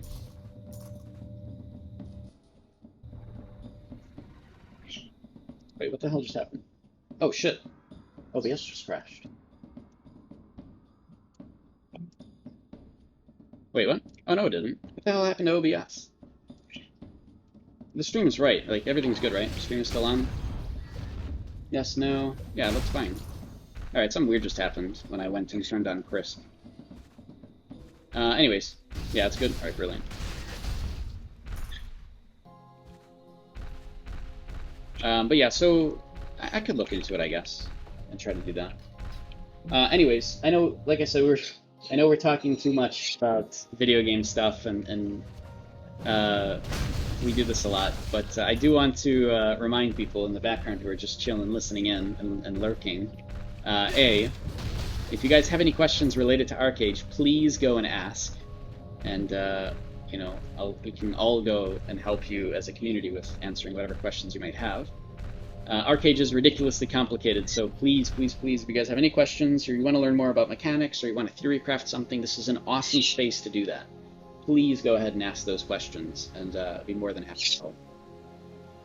Additionally, I think I'm done here, because I already got my things to level 55, so I don't have to be here anymore. And also, because this pet is level 55, this guy, I can give him his armor for range damage. Cool. Oh wait, what? Ah, this red talon armor. Oh, I see. Never mind, this isn't a saddle. This is just a chest piece. Okay. It's a level 50 type of chest piece, and I don't think I can give it to Arzog. Yeah. Okay. Who do I put this on then? This guy? No. Oh, he's actually got... What? He has level 1 armor? When did I do that? Alright, hold on. Let me put this thing on someone, just so that it's at least stored on one of my characters.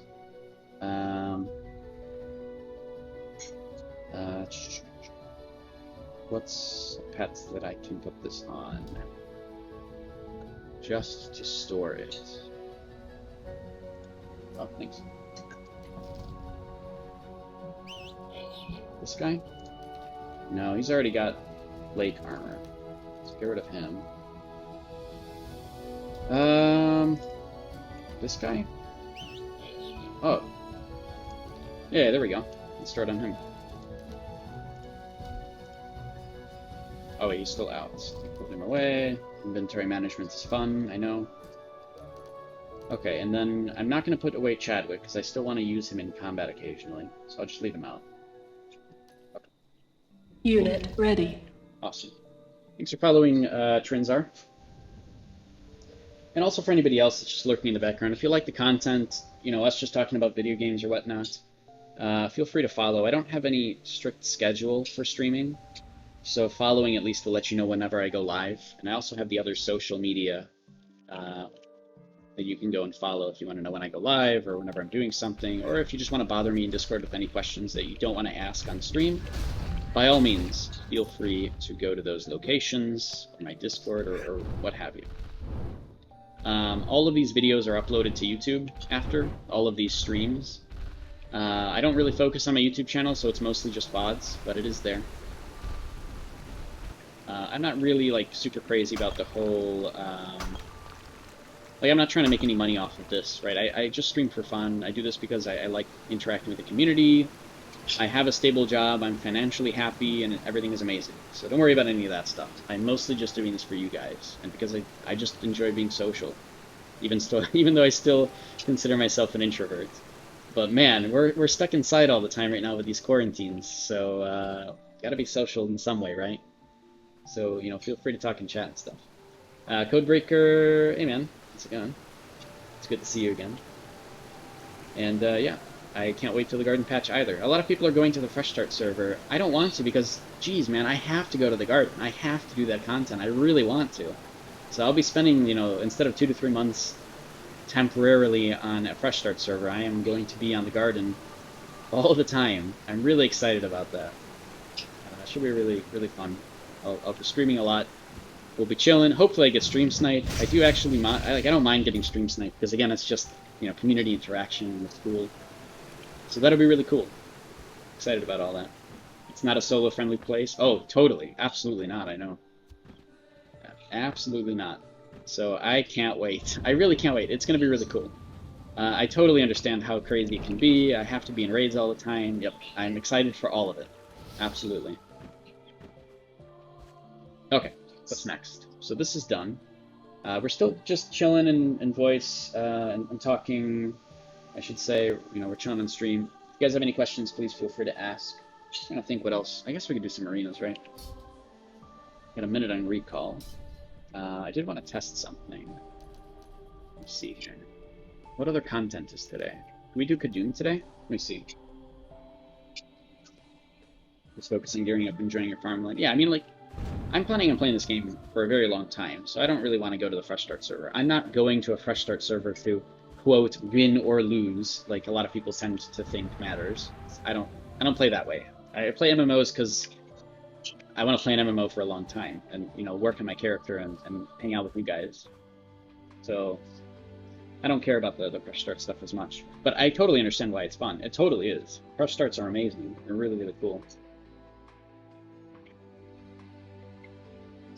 I don't even... How do I... Oh God, what content is today? I'm so bad at this.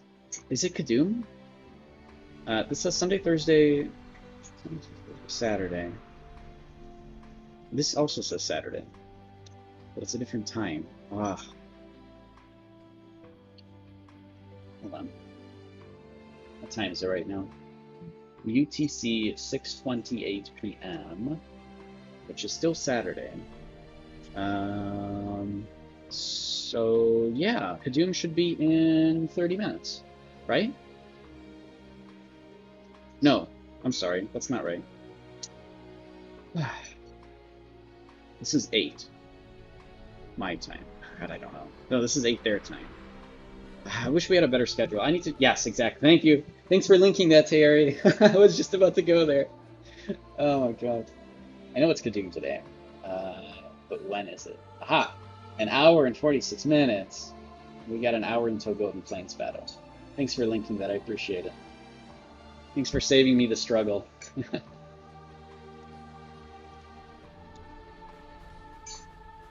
Yeah, I wouldn't be surprised if they do merge at some point, Billy Cool, or if they, allow transfers or something. That's fine. I don't like land grabs. I hate land grabs, let me be honest. I really hate them, but I grew up with land grabs in a game called Star Sonata, a game that was literally based around land grabbing every 6 months, and it was amazingly fun and amazingly stressful and built around land grabbing, so there's a lot of mechanics to it. I loved it. I don't want to do that again. I'm done with that. I'm done with land grabbing, and I try to avoid it, but I know I'll have to again at some point. And whenever I am supposed to land grab, whenever I do have to, I come prepared. Because I played Star Sonata for a very long time, where that was the main mechanic, and I was damn good at it, alright? With my guild, oof, we were great. So I come prepared for any land grab, but I don't want to do that unless I have to at this point. Can't wait to see what Tier 5 looks like. Yeah, there is... I think there's pictures of Tier 5 stuff all over the place you can probably find. I'm sure somebody can just link you it right now. Try land grabbing with Aussie ping? No, I know, I get it. I hope the C server is good. I hope that if you are going to go there, Billy Cool, it'll be really, really nice, and everybody is happy, and it'll be amazing. Alright, I'm just really hoping for you guys. Codebreaker, you've got a bunch of lands, like 15? Oh my god.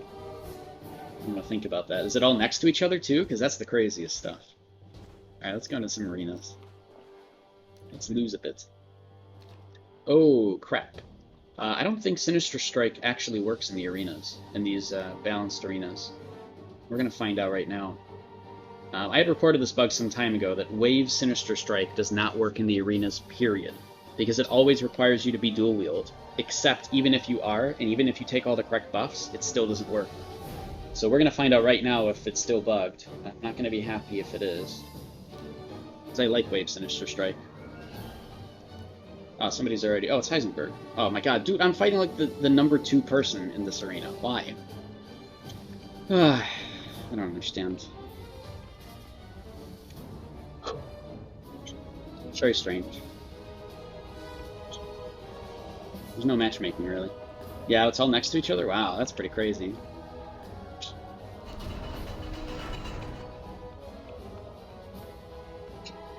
Alright, we're good.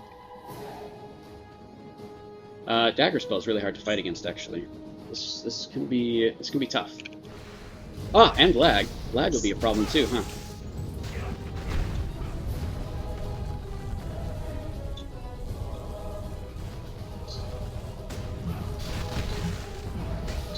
Ooh, Flame Bolt. Look how much damage this Flame Bolt's gonna do.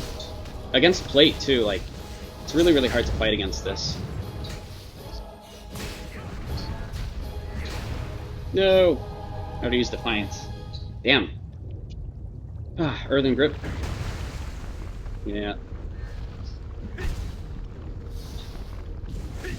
Yeah, I don't think I can reach him, unfortunately. Look how much... God, I just cannot do damage. And he actually landed that, which is weird, because on my screen it didn't show it. Arc Lightning might kill me, though. Even though I have a stealth, which should always still work. But the plate is just going to kill me every time, I think.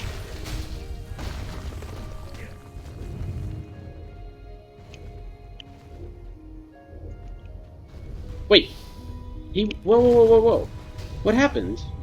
He got out of 20 meters. He should have been stunned. But he wasn't. That's weird. Alright, anyways, there's not much I can do against the bubble trap thing. So I gotta play a little different. Also, yeah, I don't think Sinister Strike works. Yep, Sinister Strike doesn't work. God, I can't believe this bug.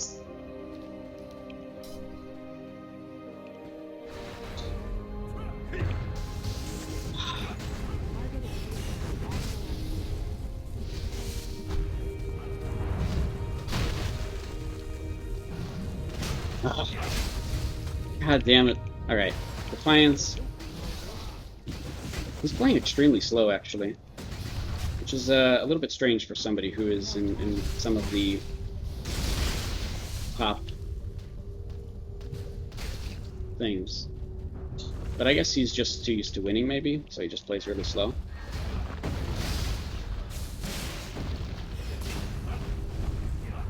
Damn it. No! That put me too far. But he's stunned. That doesn't really matter. He didn't get me with that. What? He got me with that? God. It's very, very... He's playing it in a 1v1 build, so it's kind of useless in raid versus raid, but it looks like he's just trying to win, and that's it. Unfortunately, it's really, really hard to fight against. Just a 1v1 build. I don't know why I'm fighting him. Look at his points. That's insane. Why is it putting me up against him? Zero matchmaking. We haven't really progressed since day one, I guess, but oh well. He's playing the build just to win, so that's what it's going to be good at.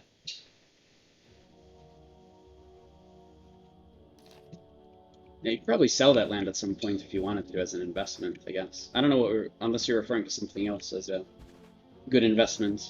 I assume you're referring to the land. Let's lose a little bit in Gladiator Arena. We'll give the other guy some time. But yeah, that sucks, dude. Sinister Strike doesn't even work. Also, I guess I don't have the statue buff. And I'm going into Gladiator Arena, so I don't have the 6% reduction in damage, which is unfortunate. And up against a similar Gear Square Dark Runner. This could go either way. Oh, but he's got the statue buff. I don't. That could make a big difference. Let's switch back to regular Sinister Strike.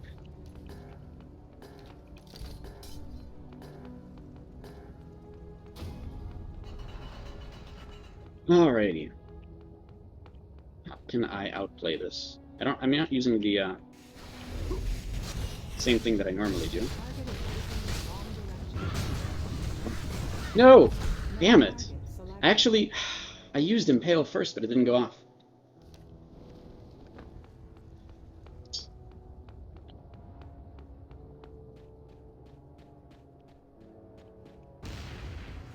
Damn. Oh my god! He used Defiance. Damn it, I just can't get one thing off. Ah.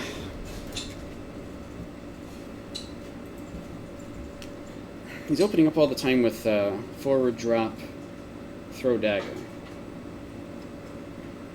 Extremely aggressive playstyle, and I kind of tried to avoid it, but I didn't realize, or I didn't think about the range of throw dagger, which is what I should have done, because I know the range of throw dagger after a drop back is just huge. But I undercompensated for that. Let's see if I can fight him again. It's very easy to counter what he's doing, but with lag and ping difference, he'll always be able to get the throw dagger off first unless I overreact early. Because on his screen, he's going to be closer than what I see on my screen. So I have to think about that. I have to think about ping and when he's able to push something versus when I'm able to see it happen. In a 1v1 scenario, that really does matter quite a bit, especially against somebody who's playing very aggressively as an opener, which is good. I mean, playing that way is really good. But it means you have to also compensate for that as well. Also, I have miso soup in front of me, which is really nice. Thanks, Sinister Berry.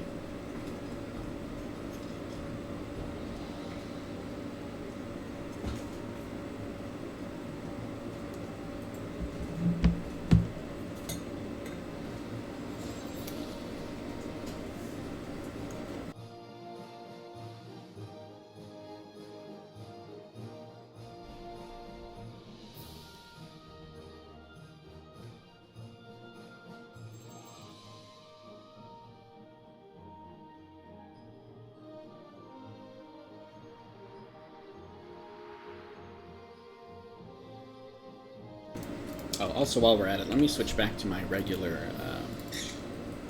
blink, because I like regular blink better than the invisible blink. Invisible blink is really nice because you can actually do it to get off of a stealthed Crimson Lightning or Steel Lightning. It's the only way to get off of a stealthed Crimson Lightning or Steel Lightning without actually suffering the 2 seconds of not being able to use skills. You can use it and then instantly be able to follow up with other stuff, which is really, really cool. So I kind of use it for that in some purposes, but otherwise I generally like the regular blink a lot better. Codebreaker right now trying to craft undergarments so you can maximize all the serendipity stones. Ah, yeah, good luck with that. It's extremely RNG intensive. I'm still working on trying to get my costume where I want it before I keep progressing it. Because I need to get rid of parry right here. Or maybe melee attack, actually. Because I might want to keep parry right now. But I gotta get rid of something to get defense penetration before I keep upgrading it. And it's a similar situation on my underpants. With the underpants, I might want to get rid of melee attack for something else that's maybe defensive. So I have to do a lot of rerolling before I keep getting these higher and higher, because otherwise it's going to be even tougher to get some of the lower basic stats that I want later on. When it rolls things like, you know, when you're able to get rolls like crit rate and other things too. So it's going to be a little while before I can actually get the stats that I want. Man, nobody's queuing up, huh? I want to fight against somebody who's actually, like, near my rank. Is that too much to ask for?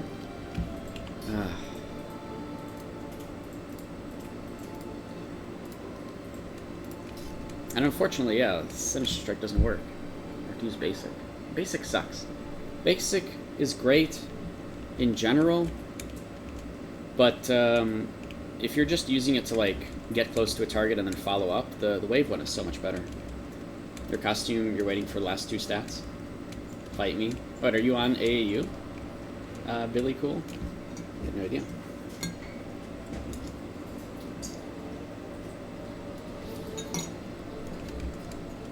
Come join them, because I'm just getting some AFK person. No?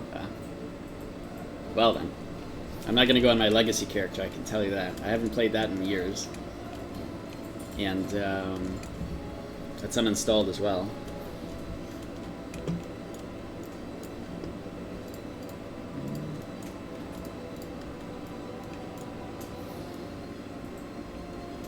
People are doing SERP. Maybe I should do some of that. Doesn't look like the arenas are overly active at the moment. I really want to get the other arenas back, though. Naval Arena and the Missong Banquet, too. I hope we get those back at some point, because, gee... you know what? We might get them, actually, with the Garden Update. They might give us back at least the Missong Banquet one.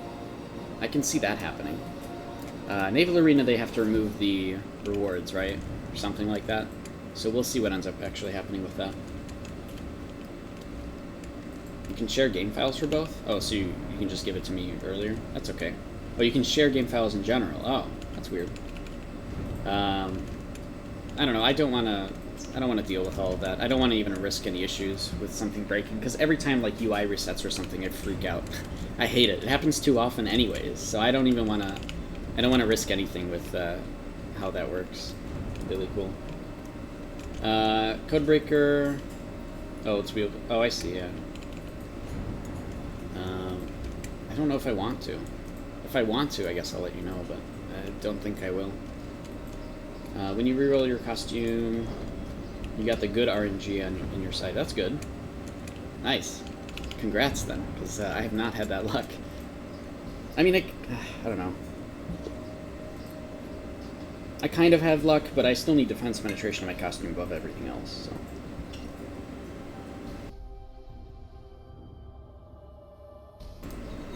Yeah, I kind of figured it might have had something to do with that. Really cool. Which is cool.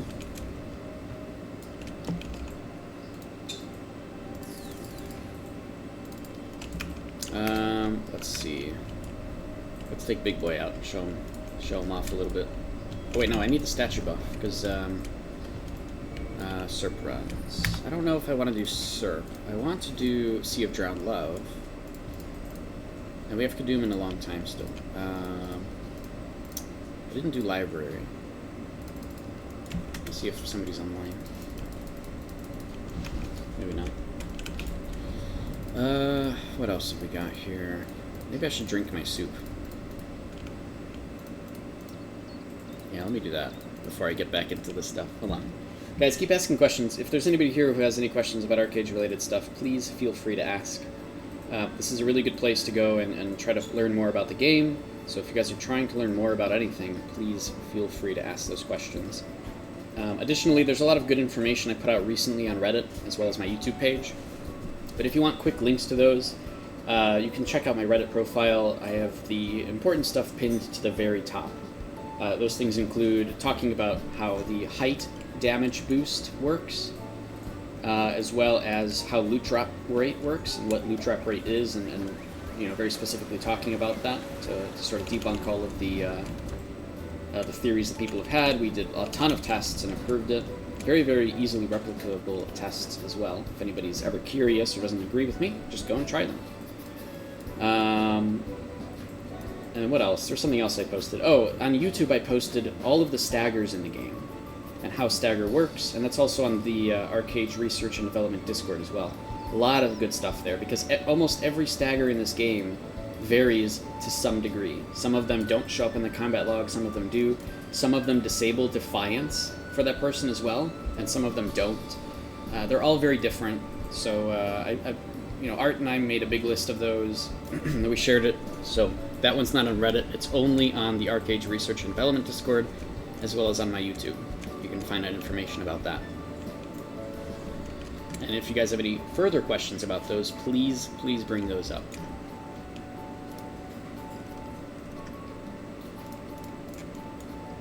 Alright, let me eat my soup. Hold on. Everybody relax.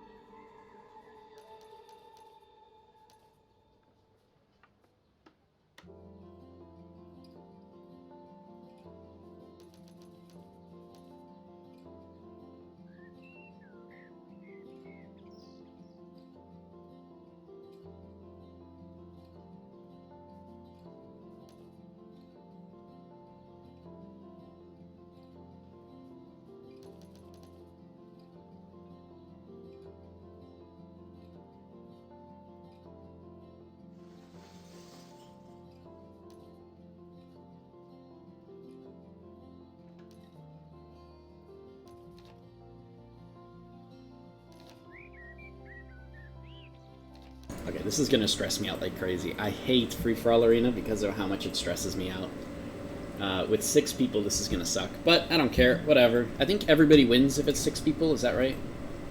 Or is it still only the top 3, like the top half? I don't remember how this works. But I wouldn't be surprised if a lot of these people are just teaming up. In fact, all of them probably are. Spiritualist, Primeval, Evensong, Edge Ripper. I have to go Leather, don't I? There's 2 very low levels here. There's 2 very high levels that are in... Gosh, what do I do? I might just go Plate, actually.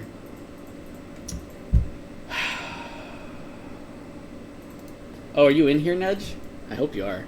Crap, what do I do? Leather. Fuck it. I'm gonna die. It doesn't matter. Let's go. Let's go. Oh, wait, what if everybody's just gonna go for mobs? Oh, look, this guy's AFK. Okay, this actually just is AFK people. It's not as interesting. I don't even want to go for this guy. Alright, I'm gonna... Fuck it. Yeah, he's just gonna go to red. Red is this one. I know where you are, you bastard. I'm gonna find you. Now you're trying to run away because you're just an ult. Look how crazy it is to kill him, too. I have to more worry about the other people, I think. Because I can't really do very much damage to him.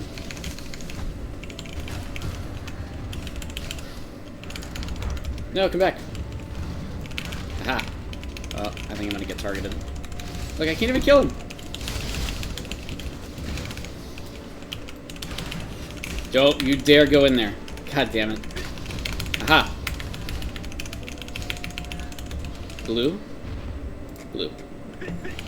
Aha! Found you. Get back here. Am I the only person in here? What is going on?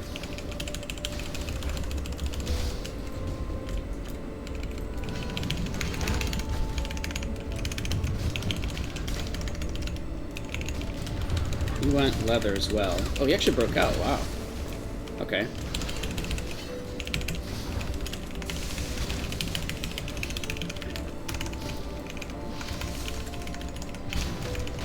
Wait, can I not use potions? I'm confused. My button isn't working. That is working. What? I'm confused. No! Give me the kill! Yeah, they're both going for me. Damn it. It's just top 3 wins? Oh, okay. Yeah, I guess people, that's why everybody goes for the mobs. Look, I just want my 8 Curios coins or whatever. Alright? That's all that I want. Oh, hello! Screw you! You're dead. I'm gonna kill you. Nope. Wait, what? Dude, all my hotkeys don't work. Oh! Okay, of course they don't. There we go. Something was going on with, the keyboard. That would make sense that something wouldn't work, then. Okay. Oh my god. Yeah, they're both going for me. Fucking hell. Okay. Yeah, I don't think I can do very much then, huh?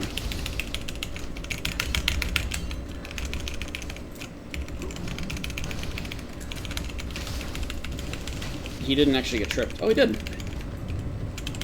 Cool.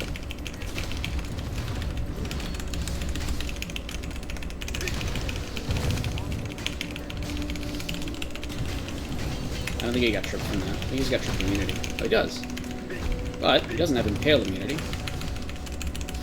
Well, he does now, technically, because of how that works, but still. Alright. Is it a PvE? It's still a PvE arena? Yeah, it's unfortunately still treated like a PvE arena. For the most part. That's, how it is. I don't like that. But I just want my Curios badges. But yeah, Ned, you play on Tyrianos, right? Pretty sure. I like this, like, back when the free-for-all arena first came out, years ago. Very, very first. And it was an imbalanced arena, so all of your gear actually mattered.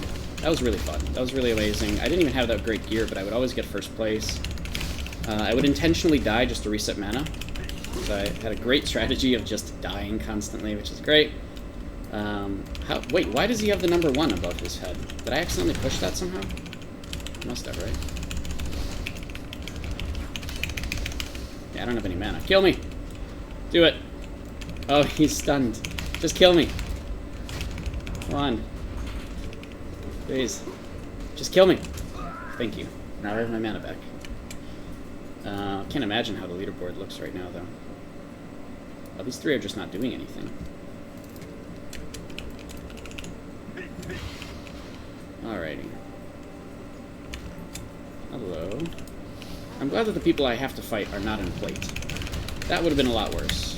I'm also a little sad that I didn't choose plate. Because technically, everybody tries to do anything they can to win in these kind of arenas. I have to play the same game.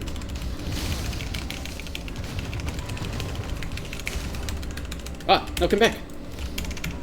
Okay, alright, okay. I don't have anything to catch up. Damn. Now I have something to catch up if it actually worked. I'll go over here. Hello.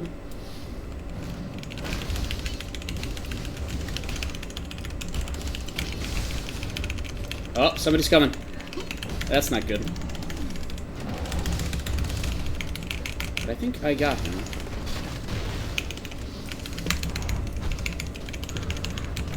Okay, this is my kill. Screw you. I don't even know how that didn't hit him. No! You stole my kill, you bastard. You bastard. In cloth. I can't do anything about it, unfortunately. Yeah. Almost got him.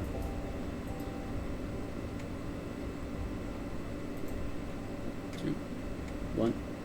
Man, PvE kills count for so many points. That's ridiculous. There's a huge fight going on over here.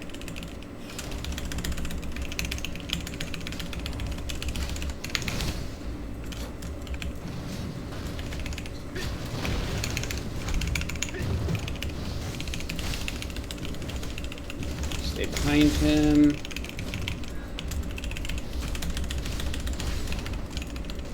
What? Oh. Okay, he caused parry. I caused snare. Okay, and I can just bow him down. What's next? Man, it really is a PvE arena, isn't it? Jeez. Killing PvE stuff is so many points. Oh, this guy's in plate! Oh god, that's not good. Some might say that's bad. I'm gonna keep him here. Fuck it. I'm gonna do this to maximize damage. I think he just wanted to die now. But you see how hard it is. Even if you want to die in plate, it's just oh, he can't take advantage of his Comet's Boon because he was snared. Very nice. Very good for me.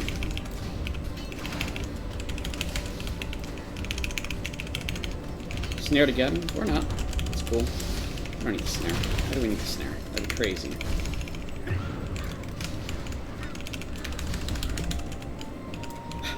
Come on. I'm running out of mana again. I need to let him kill me. I think. Get my mana back. Yeah, let him kill me. Target is facing the wrong direction. Oh. No! Screw you! What the fuck? He just pushed me over, like last second. Okay. No! Don't give him the kill! Don't give your friend the kill! Screw you. Alright, now I don't have any mana, so I have to entice this guy to kill me.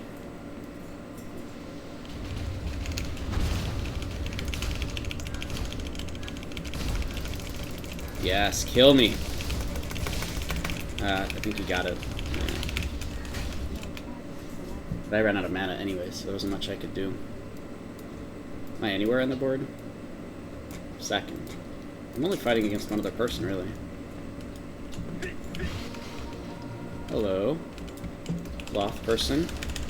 Who is probably not happy about choosing cloth since... No, fuck you! So many people here with bows that, hello, other person who is, oh, in plate, and almost dead. How? Damn, petrified. At least while you're petrified you take less damage. That's kind of nice. Tried to escape, but he couldn't. Let's go to the next person, who I believe was here. They were, at one point. I did hit them with the blink, or blade dash, so that's good. Stay with me.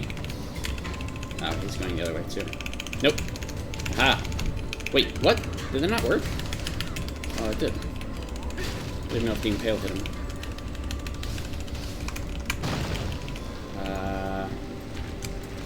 That's fine. Trip.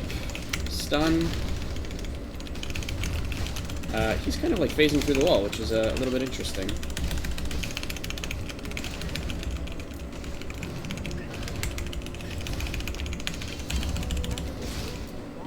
Alright, but even though I get PvP kills, it means almost nothing in the long run.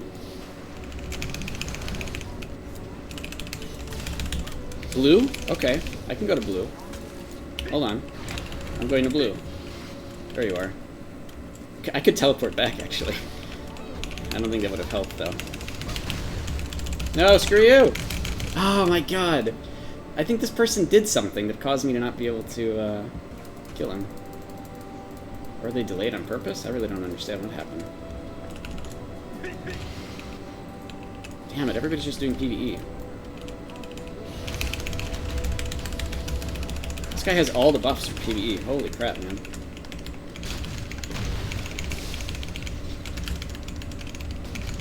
Alright, locking you both in there, because guess what, you bastards? I'm not doing any damage anyways. Wait, why are you not going for the other guy? He's like, no health. obviously it's because they're working with each other, otherwise that wouldn't have happened, right?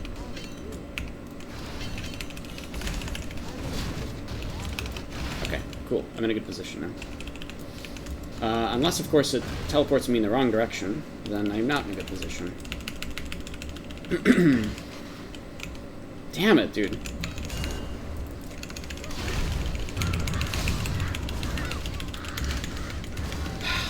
I should have tripped them both, actually, but it didn't seem to have happened. Everybody's going for me, though.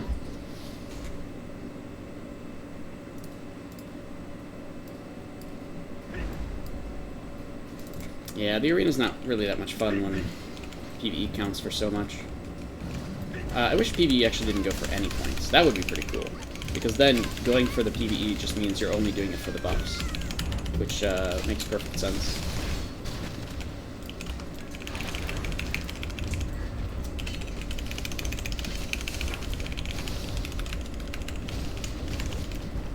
Okay, you're not escaping.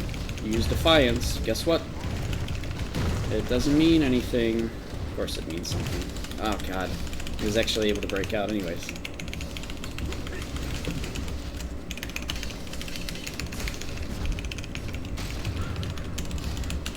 Still impaled for so long, but it's only 1 point just for killing somebody. And the person at the top who's just been killing mobs the whole time is double the points. Yeah. Have a good one, Billy Cool.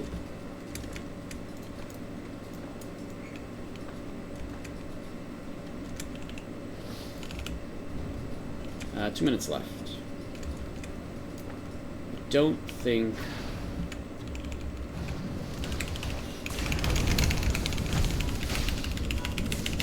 Hey, I got the kill. Screw you, buddy. It's my mob kill. And you're gonna... Yeah, go ahead. Stay over there. Now you're snared. Now you're tripped. Never mind.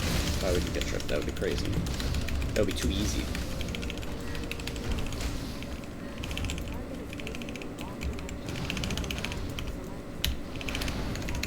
What? Oh, wow. Oh, he's playing Swiftblade! That's amazing! A mage playing Swiftblade. Hooray. Edge Ripper. That's pretty cool. It's about time. I want to see that more often, though. I'm almost dead. I can fix that slightly. Can I get another kill in a minute? Red. Which one's red? Second one. Hello, buddy. I know what I'm doing. Screw you.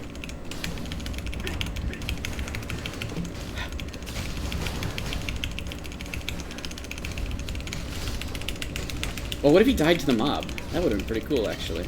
But I don't think I can kill the mob, actually. Because I don't have the, Oh, I didn't. I don't have the mana, though. I just need somebody to kill me now. I only got 30 seconds left. I don't have any mana. Kill me. Yes! Ooh, I can kill that guy. Get him! Yes! Brilliant. I couldn't finish the other guy off, but it's okay. I wanted to catch both. Oh my god, this guy, though. No. Come here. Help me take down this guy. Yes. Perfect. Didn't kill me.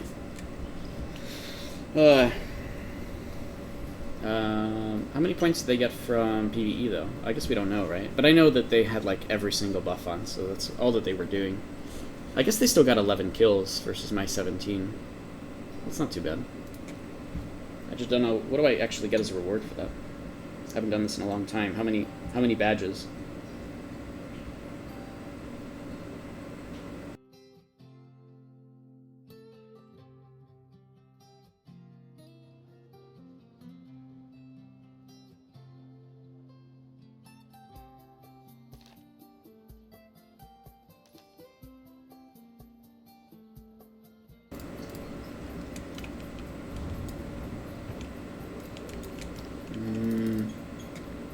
What? 33?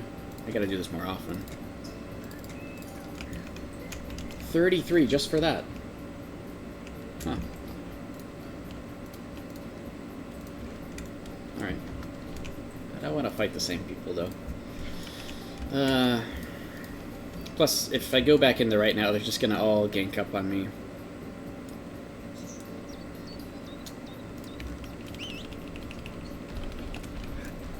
Alright, let's, what do we queue for?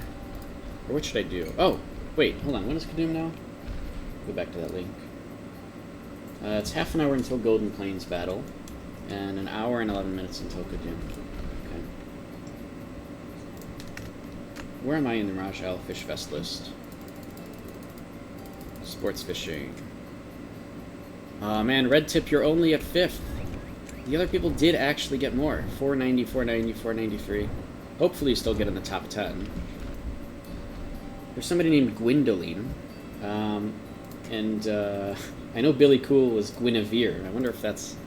I don't know. Billy Cool, he said he left, so I don't know if that's him. Probably not. Where am I? 25th. Yeah, I'm probably just going to be in just in this top 100, probably. If at all, honestly. Yoke's redeeming, sending love to Cody. Alright. I'll send love to Cody from you, and also from Red Tip from earlier. But Cody appreciates it. Gives you many squeaks. Actually, I can turn off Crisp now. Oh, it's already turned off, of course. Did I run out of time? I did. I gotta just pay for it, huh? It is actually pretty good. But I also don't stream enough for me to have to pay for it just yet. I can still go off the free time. What to do? I have this at level 55. I have to level up other mounts, but I don't want to do that right now. Again, if there's anybody just lurking in chat, if you guys have any questions about Archeage, if there's something else you're trying to learn or that you want to learn more about, please feel free to ask those questions here. We can have a conversation about those things. We can theory craft about stuff. We can do all sorts of stuff. This is a good place to bring up all the questions that you might have.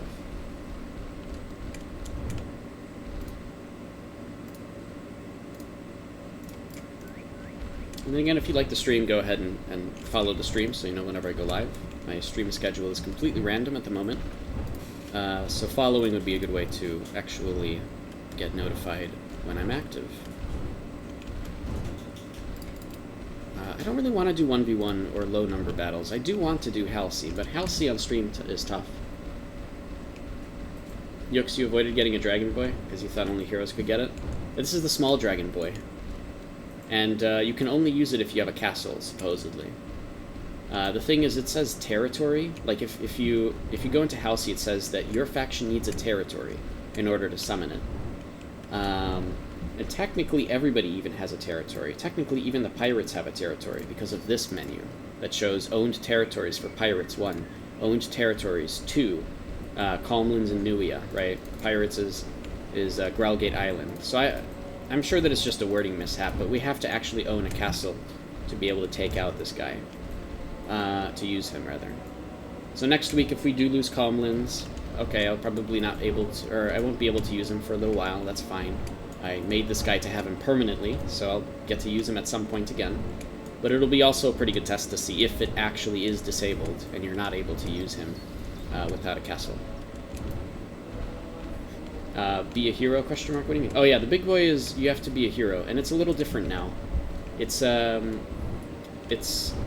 in your territory, there's actually a wyvern stand, and the hero has to spend a territory token, and they'll get to use the wyvern for 6 hours, I believe. They'll get to have the wyvern. And it's a temporary one, as you can see. Not from this one, but from the way that works for the big guys. The more castles you have, the more wyverns you could technically have, because each castle can only give out 1 wyvern at a time.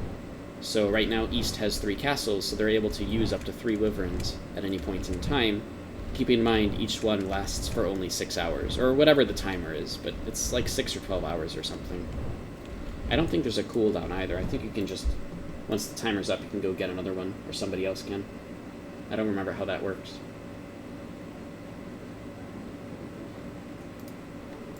Does this one fly? Yes, but only if it's around the big boy. If the big wyvern is around, then I'm able to have true flight. The small ones are cute, yeah. Trickno says, what about the large dragon voice? I've seen someone who has a big blue dragon permanently. So I think what you're referring to is actually just a regular mount. It's a big blue dragon, absolutely, but it's just a diligence coin one called the Frost Dragon. It's a huge dragon. It is. It's gigantic. But I don't think it actually matters too much. It's, like, its abilities are alright, but it's good for flying, I guess, like any other flying mount. It's just not as good as some of the other possibilities you can get. But it is, yeah, it's an absolutely gorgeous dragon. Your score right now, what are you guys doing on Win West right now since Shanzi's leaving for Fresh Start? I don't know, I think everything's been pretty much the same. I haven't heard anything crazy. I don't think anybody's leaving for Fresh Start. I play solo mostly, so I kind of do my own thing anyways. So I'm gonna keep doing what I normally do, you know? I help out people whenever they ask, I chill, I play the video game. My gear score right now is 12,000. And I don't need to bring it up yet, because if I were to upgrade it at the moment, it's too expensive for the actual game. Because, like, I don't need to spend 5k gold to get 10 more strength and, you know, 50 more resilience and a little bit more health. Like, I don't need to do that. Or whatever, you know, for some of these things. So I'm holding off on gear improvements until the garden comes out. And until then, I'm just, like, getting other things that I want. I'm not min-maxing right now. I'm playing efficiently, because I play this game for the long term. What's the population in EU servers? So I've got a lot of friends in EU, and I'm sure we have people in EU servers that can tell you in chat, but I'm currently on a North American server. What I can tell you is that generally all the servers, at least in North America, are quite good. All of them individually are not bad. The nice thing is because of cross-server content, you can pretty much join any server and have plenty of stuff to do without any worries. The main thing about individual servers is world boss content, raid content for like daily things, trade runs, and land. Those are the most important things about picking server, really. But you can pretty much do that at any server. There's multiple raids that start up for any, you know, reset content. You'll find tons of people all over for everything. You know, in Win we still fight over world bosses, but we'll see how that stuff changes once the Fresh Start comes out. So, you know, people might go there for a couple months and then come back later. But generally things are fine. I mean, all the servers are pretty populated. It's just, you know, a lot of people are disappointed right now by some of the stuff they announced, which, I mean, it's fine. You can be disappointed about it. But once the garden comes out, it'll be a whole mess of people back in the game, and the garden is cross-server as well, so we'll see people from all sorts of different servers playing in there and fighting each other and such, so that should be pretty interesting. I'm assuming a lot of people would also take a break right now, because right now is not a bad time to take a break from the game if you are just, you know, burned out or whatnot. It's also a good time to start because of the double rewards happening at the moment for the dailies. But at the same time, I could see people taking a break right now so they don't burn out once the garden comes out. You know, that's not a bad idea. And I do recommend frequently taking breaks from video games you play a lot. I'm just saying, burnout is not fun, it doesn't make things fun, and it's absolutely acceptable to do, especially in this current version of Archeage, where you're not punished when you go AFK for a few weeks, because you have to keep paying subscription and keeping your land in place.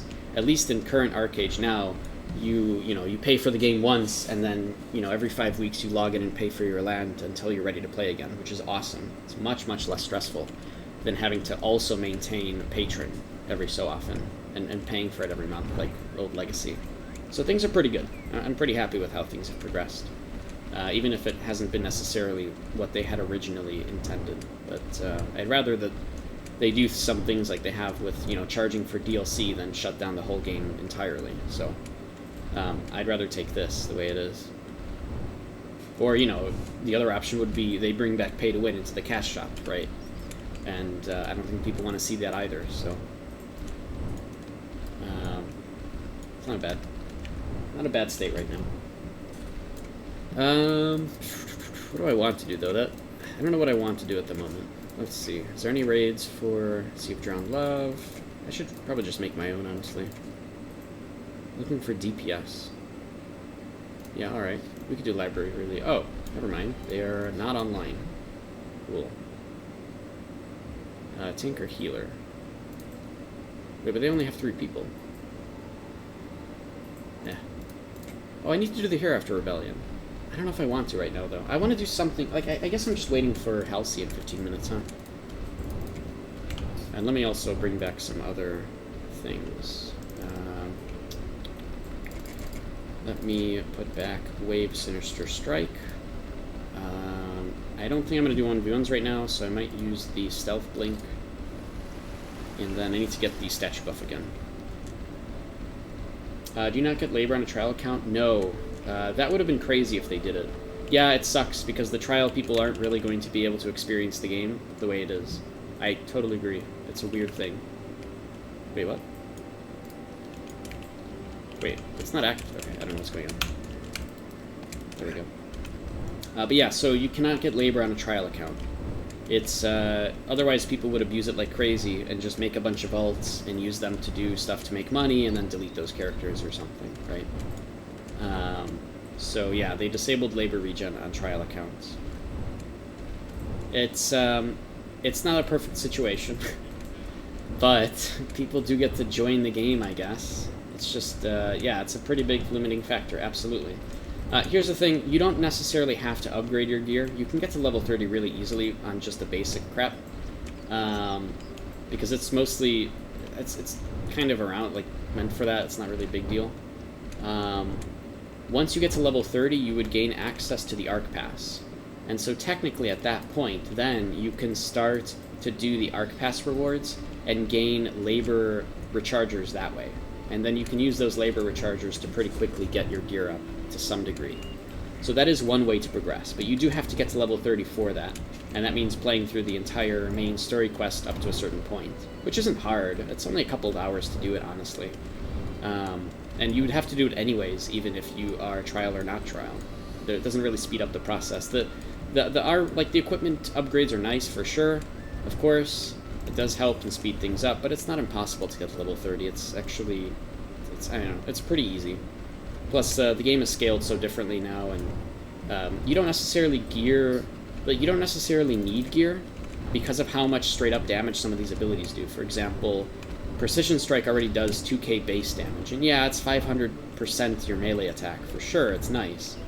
But a lot of different abilities have really, really high regular damage amounts that, you know, just scaling at level, for 1 through 30 is pretty good.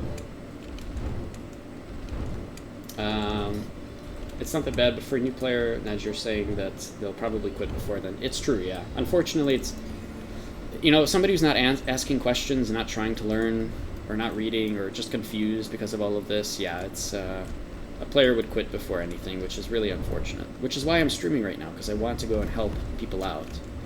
But yeah, the free trial weekend, it's cool for people to try the game. It is really rudimentary. I don't know what they could do, though, to make it better, right? They could maybe limit the ability to trade and use the auction house and do all sorts of things. But somehow somebody's going to find a way anyways to profit off of it. For example, like, they would also have to be restricted from using the crafting boards at community centers, but I can't imagine somebody would think about that if they did give those accounts labor regen, right? So any number of things could go wrong, so they just made it simple and turned off labor regen, but that's too simple. Honestly, for what is it? It's actually on sale right now, the base game. $20, I think? That's... For an MMO, you never have to... Hey, what's going on? Hey, we got another buddy. For an MMO, you never have to pay for again, unless, of course, you want DLC content. I guess that's a thing now. That's great. I don't know, man. $20 has been amazing. This is the greatest version of Archeage I've ever played. Way better than Legacy. Way better than having to pay monthly. Oh my god. Anything is better than that. You bought the game already, and it's taking 7 days to delete a character, so you can make it to one of your friends' server, and there's no way to buy more slots. No, there's no character slots right now on Unchained, but they're thinking about putting some in somehow, especially with the new server, the Fresh Start server coming out. Yeah, but there's no way right now to get an expansion scroll on Archeage Unchained, unfortunately. I know. It's not an ideal situation again. There is a fresh start server coming out, though you have to pay for a little bit of a higher package to gain access to it once it does come out. That might be something to consider if you're starting out anyways. You may want to both go there. I'd still recommend rolling on the regular servers, generally. Well, I'm going to get yelled at that, but I've seen how fresh start servers work in the past, and hint, hint, it might just be better to start off on one of these servers, because once people leave the fresh start server after a couple months, they're just going back to the regular servers. Yes, we got two bad boys here. Look at us! Woo. Who is this guy? I actually can barely see his name. Unspoken, I've never seen him around before. Or maybe I have, actually. Just don't see him very often. Fist of the Empire, though. That's good. There we go. Yeah, both of us do it at the same time. Brilliant. You're not all that interested in the fresh start server, to be honest? Yeah, it's, I don't want to do a land grab, alright? Nice donkey. Nice donkey, yucks. Wow, in-game. Unless they give you fresh start server specific slots, maybe. Yeah, that's what they're thinking, is they wanna give us access to expansions or character slot scrolls in some way, specifically because sorry, specifically because of that. Now, I mean, I hate alts. I just do not like to deal with it. Nedge, on the other hand, has taken advantage of all of his accounts that he can have as much as possible. I know you have, buddy. I do not want to deal with that at all. I still have only one character on this account, and I have one character on my second account, and I don't even have a third account. But I don't want to do the fresh start stuff, because I don't want to deal with alts, I don't want to deal with other characters, and I don't want to do a fresh start. I don't want to deal with all that again. I don't want to do land grab. I do want to do the garden, and I'll do that on day one as soon as I can, and that's what I'm going to do the whole time. You prefer to play one character, but you also want to play with people from different servers. That's what's so cool about the cross-server stuff. A lot of content is cross-server, and you can actually queue up with people cross-server for stuff. Like Halsey, which is in 10 minutes. You stopped using them 2 weeks ago?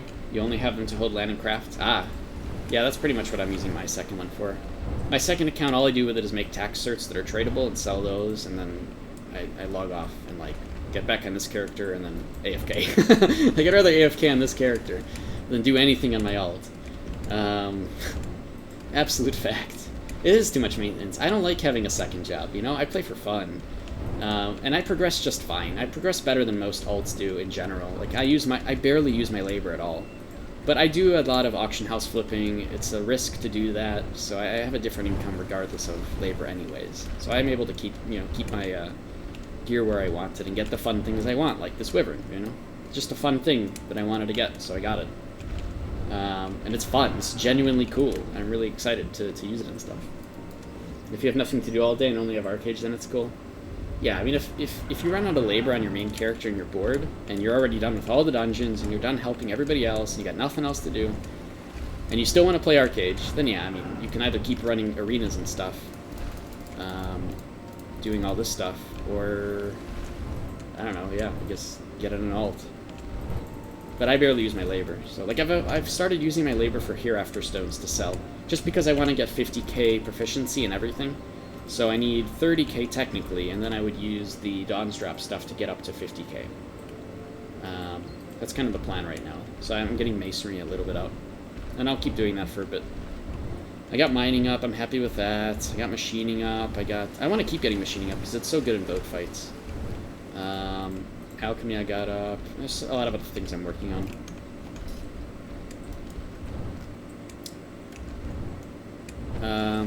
Plus, I played Legacy for so long, and me dedicating everything to this Unchained version was pretty much my fresh start, and I'm happy with that. I don't want to have to do that again.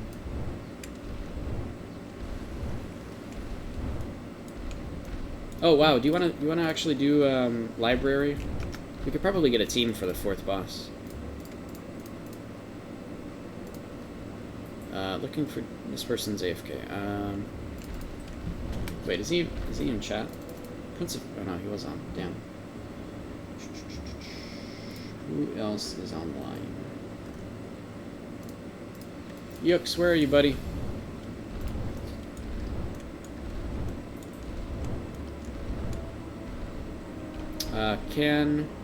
Oh, but you're drunk. Okay. Whatever. Yeah, let's just run it. Do you still need pieces of gear, right? Or are you done now? Are you gonna go to the fresh start server? Whatever, let's queue up. You'll be fine. It's not a big deal. We don't have to do the 4th boss. I just want to get it done anyways. Need chest and pants? Okay. Need DPS. Here we go. 3 rounds. Okay. Anybody else in chat wants to join us? Actually, that's a great thing to ask. Anybody in chat want to join us? On NA servers? I mean, it's a public, you can just join if you wanted to. It's public. For, you know, 3 library runs. WoW here just needs chest and pants of any variety.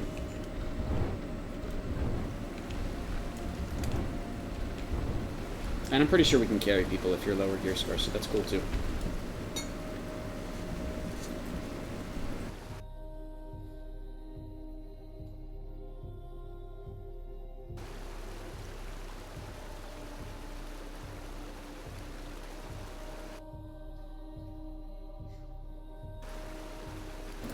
Still kind of sipping soup here, so eating at the same time. There's actually quite a few groups up already. This one's AFK though. Alright, I'll just advertise the nation chat then.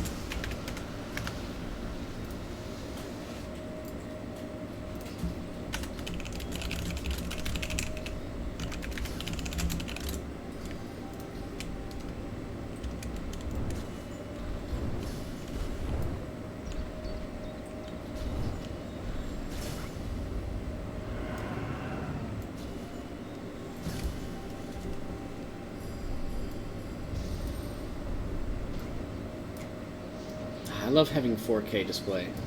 I have so much room on my monitor for stuff. It's so great.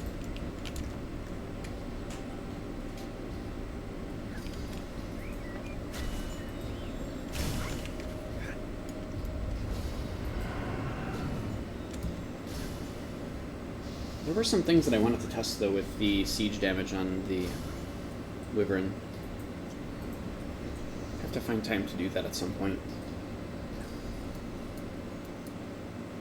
Oh, there's so many, actually. There's a couple other groups going, too. Well, let's see if I can find anybody. Usually, people do library through, yeah, I guess so. NA's dead right now. Wait, actually, nobody would be queuing at the moment, wow. Because, it's, Halsey in a couple minutes. We gotta do Halsey. Well, I'm gonna do Halsey. Yep. Never mind. We'll wait for that. Brain is not ready for Halsey. I know, you're drunk. Why are you drunk? It's not midday for you, right? It's like way in the afternoon.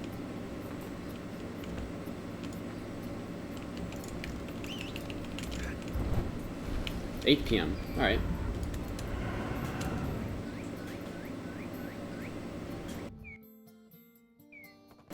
You had 3 days off being bored? I have 3 days off now. So we have Monday's a holiday in the U.S.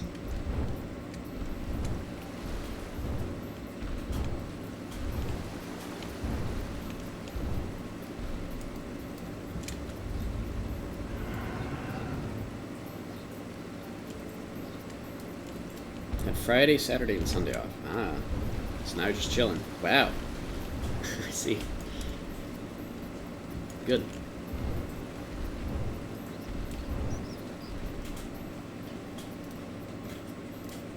It's a Tix. Is it possible to fly with this dragon? Yes, but there has to be the big dragon around. If the big dragon is around, you're able to initiate true flight within 50 meters of that dragon, and then you can get to 100 meters from that dragon without actually losing it. So 50 meters to initiate true flight. It's true flight, which means you can actually go up, and then you have to stay within 100 meters, otherwise you just plummet right to the ground. I haven't actually done that with this dragon yet. I just crafted it yesterday, so... and it's not a dragon, it's a wyvern. What am I saying? the big thing about it is the AoE trip. It's very similar to the Typhoon Drake, where it has a trip that extends for this entire area, and because of the wingspan, the actual radius of this trip is insanely huge. Everyone around the area gets tripped, and that's why this mount is so good. The other reason is because it's actually one of the only ways to do siege damage outside of vehicles. This is where I'm interested. One of the main reasons I'm curious is I want to see if it can actually stop the buffs on ships. So ships have a speed buff that gains over time if you have a growling sail. However, if the ship takes any siege damage, from a cannon at least, it will lose every stack of that buff.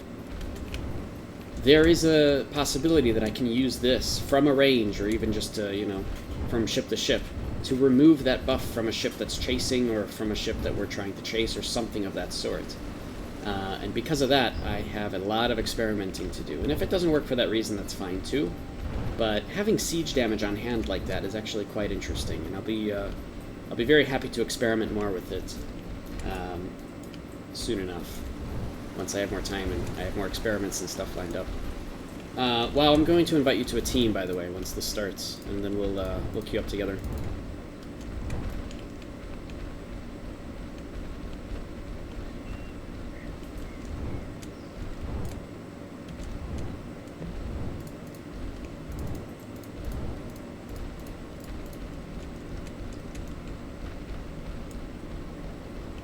Oh, there you are, running around on your donkey. On your donk. That's what you named it, huh? Donk. Alright. You got a new house. What, in real life? Wait, is it actually Golden Plains? Crap. Yeah. In progress. But it's not... What's going on? What's going on here? Yeah, I'll see. But we have, like... I don't know, man. This minute it's supposed to let us queue into Halsey. I don't know what's going on. Maybe it's just lagging a little bit. Oh, God. Oh, no, I'm lagging. Come on. Come on. Okay, good.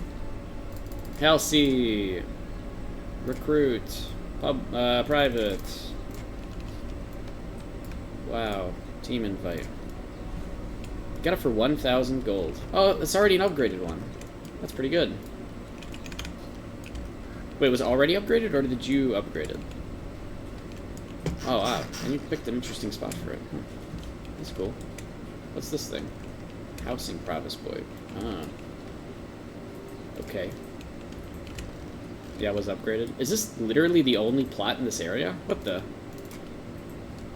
You have to own this guy next to you. Yeah, exactly. You're trying to buy your neighbor right now. Then you can build 2 of these and make a tower between them. Somebody did this near Marianople. That would be pretty cool. But you have to turn this house... you'd have to rotate this first house in order to make that work properly. But still, that'd be pretty cool. Or you can make a platform outside on the 2nd floor.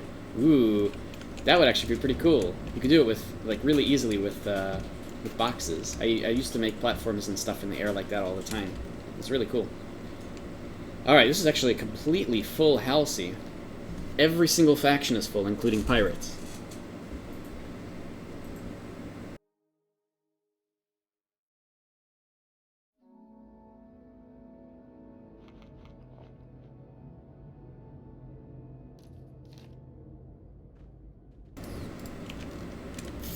Alrighty.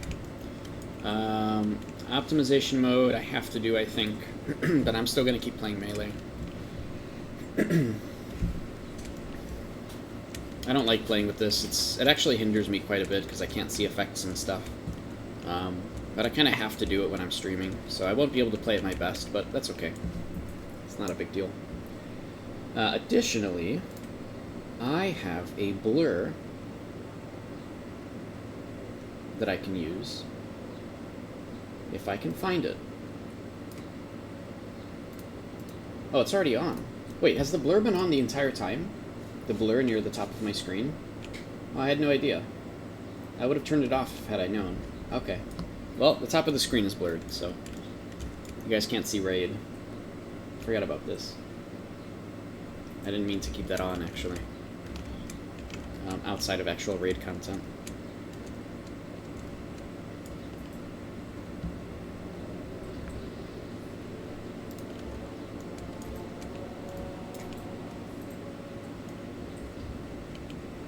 God, the effects are so blech in optimization mode. I hate it.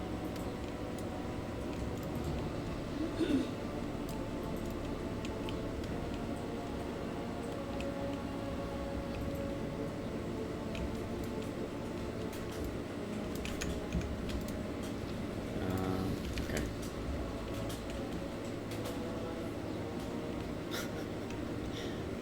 These conversations in the say chat.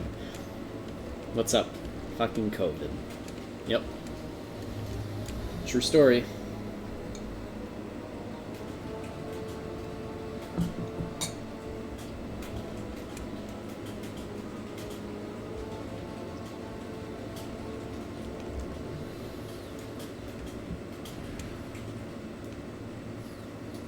Oh god, look at this. Look at these loading. Oh, it's horrible. It's absolutely terrible. I do not like optimization mode. But it gets like that also outside of optimization mode. What the... Oh. Candy cane got very confusing. Sorry. So yeah, in here I can't actually use the Wyvern because technically you do not own any territory, and it even says an error message at the top, which for you guys is blurred out. But it says, you know, your faction has to own a territory, pretty much.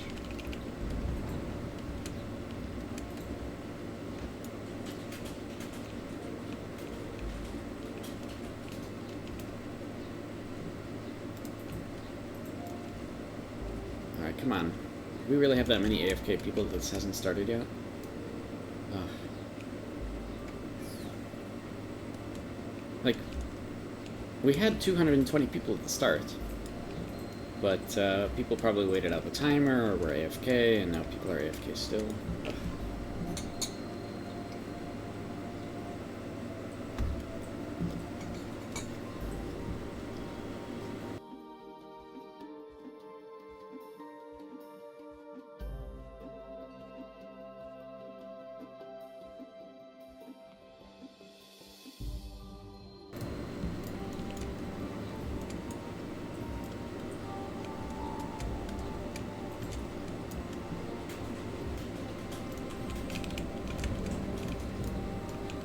Come on. Anything? Nothing?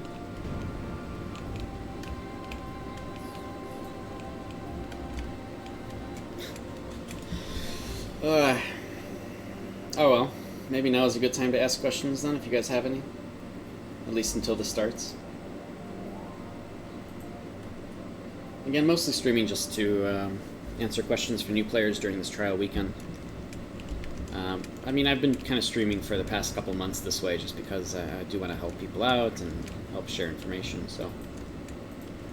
If you guys have any questions about Archeage, please ask. It's better to ask questions than to not and then end up getting confused and then you feel like you want to quit or something.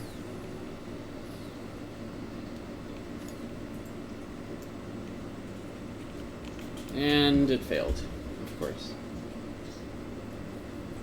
Cool. Try again. I think too many people were AFK or something then.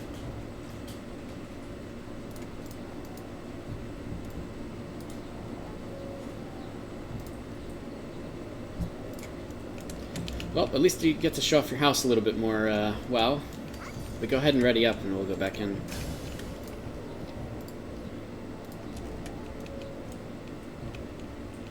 Ooh, you have chickens.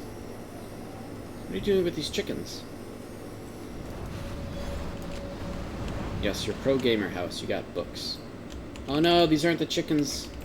These aren't the chickens that fall apart when you run over them. And ducks, yeah. Yeah, you have to get a hen nest or something, and then I can run them over with a car, and it looks really funny. God, that's a terrible thing to say, isn't it? Where's all your books? You said you had books. Oh, there they are.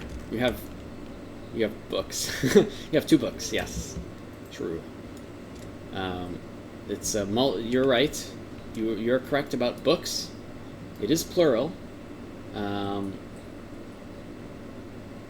We have a Colossus statue. I gotta give that to Colossus. Where do you get that? Do you just get that from Raj Isle? Your neighbor hasn't logged in for 3 days, very upset. What are you gonna do, buy it out from them? Like, what if they, what if they don't want to sell it, you know?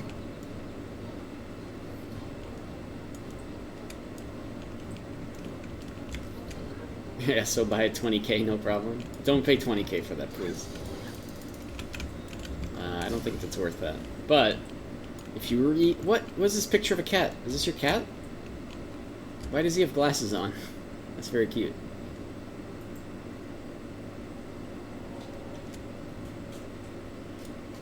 Alright, well, we're still trying to get into Golden Plains battle. Alright.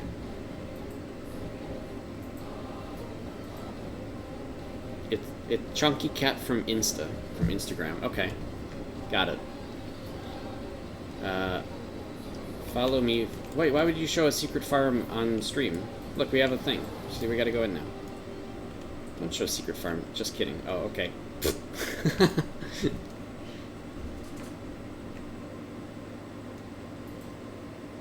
I wonder what happened to that secret farm we saw in Calmlands yesterday. If the guy actually ended up getting all of that. Somebody had planted a whole bunch of regrade braziers that were going to be finished 2 hours after the stream ended pretty much there. And I never went back to check. I do have to wonder, though, if they actually successfully got all of that. Very risky to place regrade braziers right next to the actual things in Calmland, right there out in the open. But hey, props to him if he actually got that to work without anything getting stolen.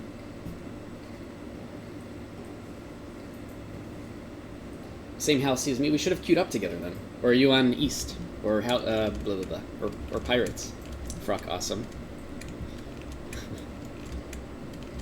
East. All right. All right, no problem. I won't be able to find you at all because I'll be in optimization mode, performing terribly. But assuming that you're not, it should be pretty easy to pick me out.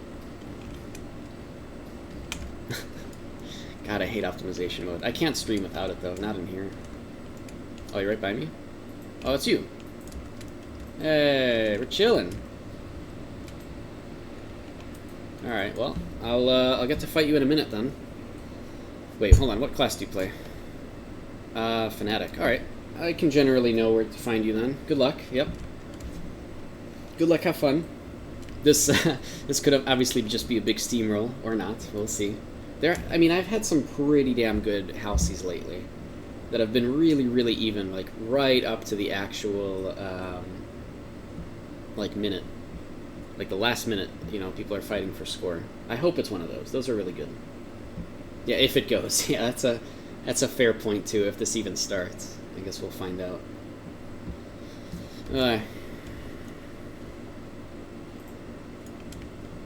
Man, I really do like the cross-server stuff, though. This is a really big deal.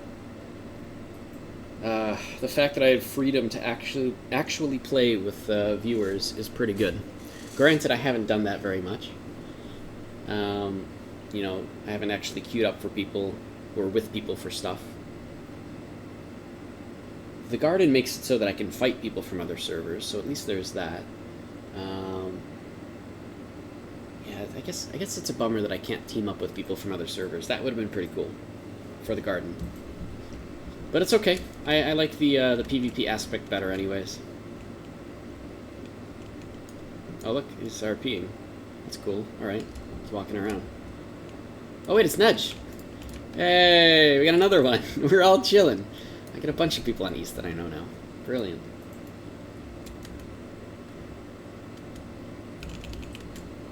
Alright, we're chill then. I won't be able to find you guys, period.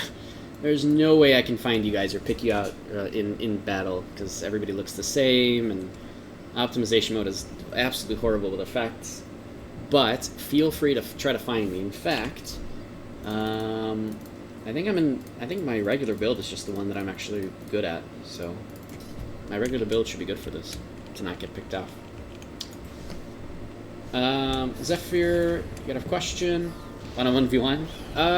Not really. Not with optimization mode on. But we can 1v1 after. See, like right now it doesn't let me summon the Wyvern. We can 1v1 after, like in the Gladiator Arena or something.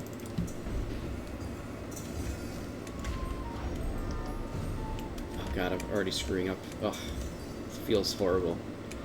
High frames, awesome. Not able to actually see effects or how people are actually moving or things. Oh, god, it's a nightmare. But let me answer this question, too, before we actually get into the fights. Zephyr asks, is it worse to go... Is it worse doing to go... so is it worse to do a hybrid DPS tank build like Nightcloak? No, it's not. It's just you won't be doing as much DPS, right? It's always recommended to do something that is very focused, like pure tank or pure DPS. Absolutely. But you'll always be able to kind of switch up weapons if you just need to, you know, DPS for PvE content versus... Oh god, it's so laggy. Versus you need to go into full tank mode for, you know, PvP content. So you'll always get the choice to do that anyways. So I wouldn't say that it's necessarily bad, but Nightcloak and other tanky classes are so vital. So definitely don't underestimate the importance of them. Okay, let me try something here.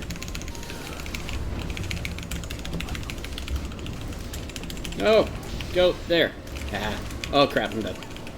Somebody actually used Absorb Life Force on me, because I think the stun got hit me because I got too far away. Which is pretty good, actually.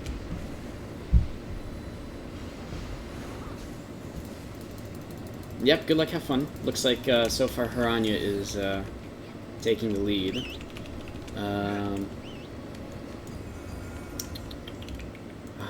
West can't figure out who wants to be lead either, so that's fun.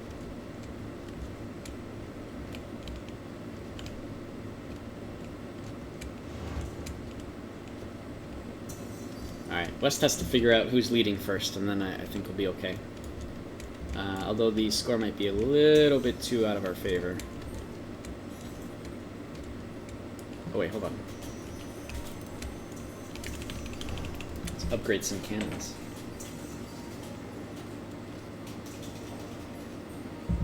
I think we can win.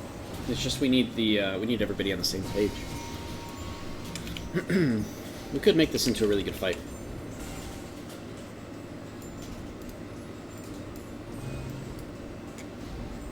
Alright, they're passing Admiral, they're figuring it out right now. Don't have too many active people. Oh, I guess we're actually not even at maximum capacity for the raid, huh? For the co-raid. It's kind of a smaller fight. That's okay, though. We actually have pretty good numbers. It's, yeah, we actually have pretty good numbers, it's just we don't have a lead yet. So we'll see how this goes. We'll see how this actually turns out. Alrighty. I'm just glad I got into the same house as people who are watching. At least Nedge and Fuck Awesome are here. Alright, they're running away. Let's slightly capitalize on that to at least get like 2 kills. Whoa! Wait. What happened? I thought I got pulled, but I guess my mount did. I don't know who this person is. You're stream sniping, that's why I'm winning. Yeah, because you guys know where I am. That's real helpful. I guess that's true, huh? No, so far I don't think stream sniping isn't helpful, but it could be. You're absolutely right. It could actually end up being helpful. Here's what I'm gonna do,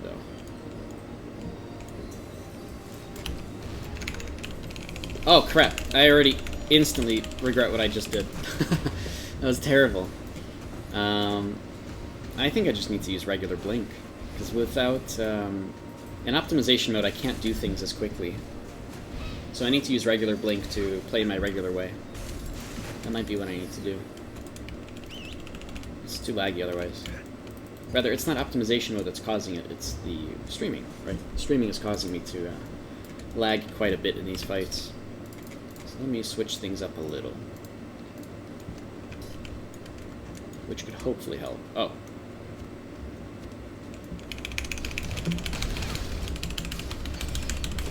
Use Bondbreaker. Ah, there's too many people, though. Okay, that's fine.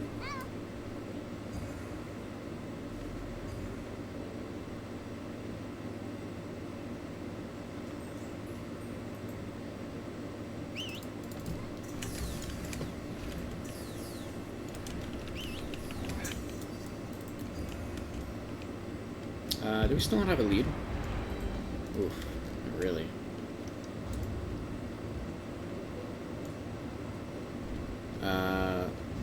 Pass Admiral, pass Lead, yeah, okay. Yeah, this could be a quick one. Maybe I should have just played my backline support build then. That would have probably been more helpful than dealing with the, all the lag.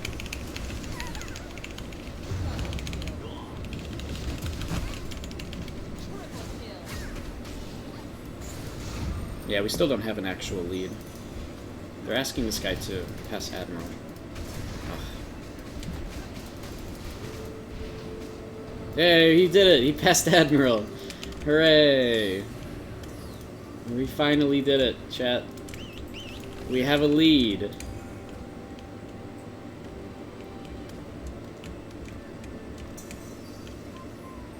You guys can't get a co-raid? I don't think you'll need one. If you guys have the same amount as us, then you really don't need a co-raid right now. Like, it's not going to harm too much. It's only like 25 people that aren't getting the regular heals and such.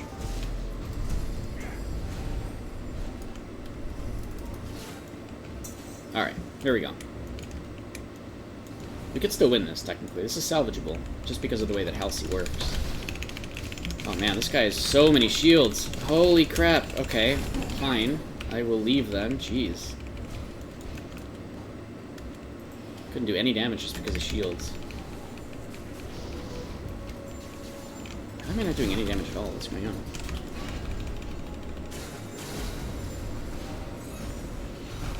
Crap. Oh, how did that get me? The Impale worked from really, really far away. Oh my god. What killed me there? A precision strike that wasn't on my screen. A mana bolts did. No, it's okay. Yeah, the lag is not as fun to do Halsey and world boss content while streaming, I guess. That's okay though.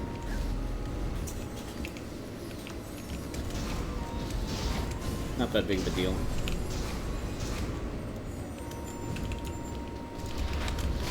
Oh look, when there's nobody around, it's much easier. That's good at least. I can pick people off in smaller fights.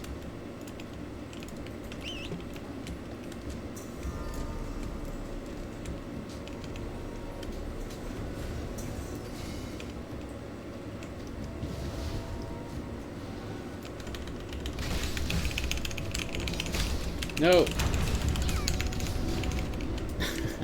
I get killed too quickly, though. I'm surprised I wasn't able to kill that guy, but he might have also gotten healed through it and I didn't notice. Let's see. Hammer Toss actually hit me, wow. Even though I was using Twin Shadow Slash.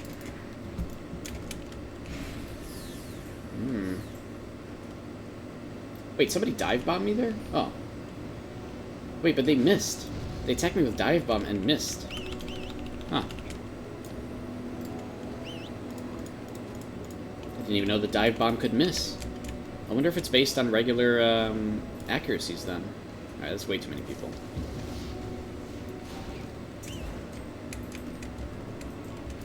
I think too many people have gone AFK. Oh well. Not the most interesting Halsey.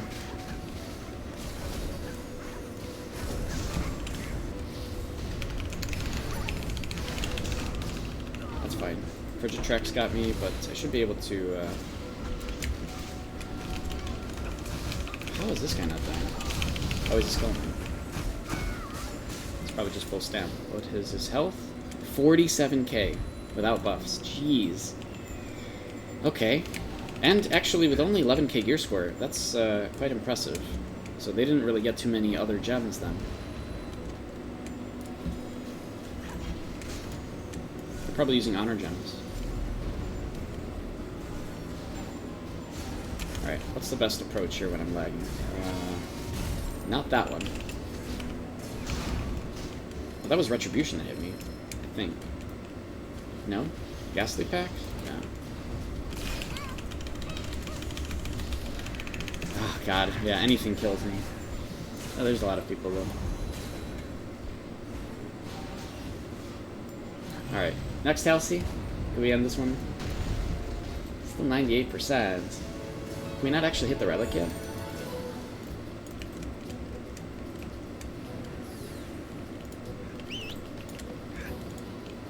Alright, taking one out. I doubt... I don't know, there's not really anybody leading, so... Yeah.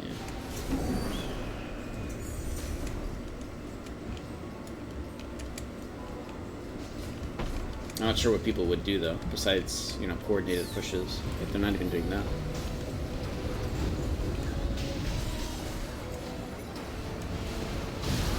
Alright, hold on.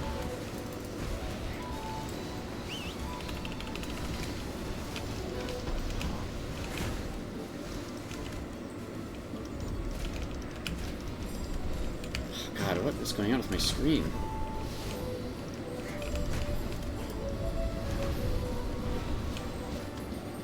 Is nobody actually shooting? Oh, it's a boneyard in the way. Okay. Which, look at that. It doesn't even render on... Well, it didn't render on my screen until I got, like, right up next to it.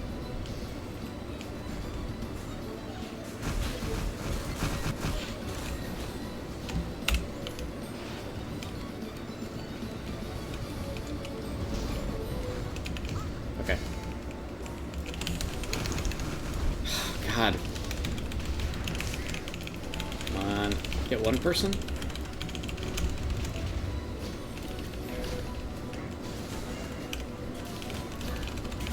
And that should kill him. Nope. I guess they just used Invince. Because I had Absorbed Life Force on them, so once they got away 20 meters, they should have been stunned. But because of the Ezzy's glider, they have immunity for a little bit. From all damage and crowd control effects. Oh my god. God, it's so much damage. Just crashing wave.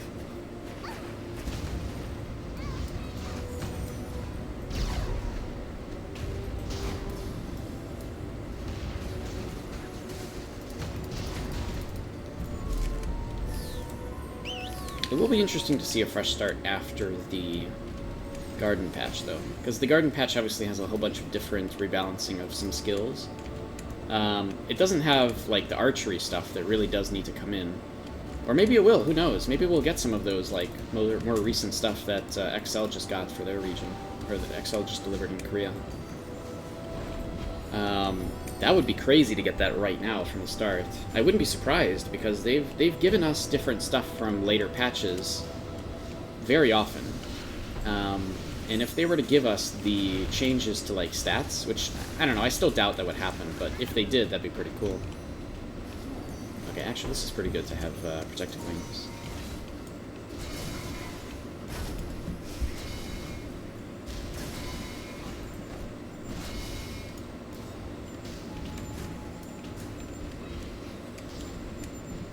Yeah, nobody's leading in ours. That's okay.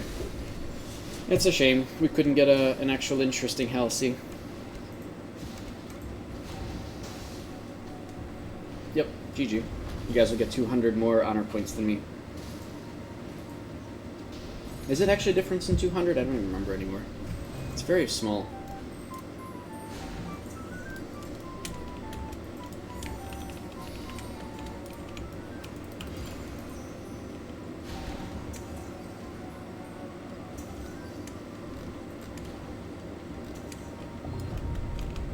Let's see. So I got... wait, where does it say? Does it not say that... Didn't they used to say here on the screen how many honor points you actually got? Like, extra? Extra versus base? Maybe not. Okay. I think it's 200 difference, but we'll see. How much honor did you guys get? I think winners get 1,500, and losers get 1,300 base? Or no, that's something like that. Oh, open up your house. I need to use the mailbox. You got 22 assists. 1,500 and 2,000, is it? 2210 honor. Yeah, it might be them. Maybe it is 1,500 and 2,000, so 500 difference. Yeah, it's not really a big deal, which is good. I'm actually really happy that it's like that, because it doesn't mean, like, it doesn't matter then if you win or lose yours. You'll still get a pretty decent reward. 500 honor difference doesn't really matter that much when it's, you know, when everybody's spending on RNG serendipity stones anyways. 500 honor is not a big difference. It's not really a big deal. You got 2020? Yeah, so then it's probably that I got 1500.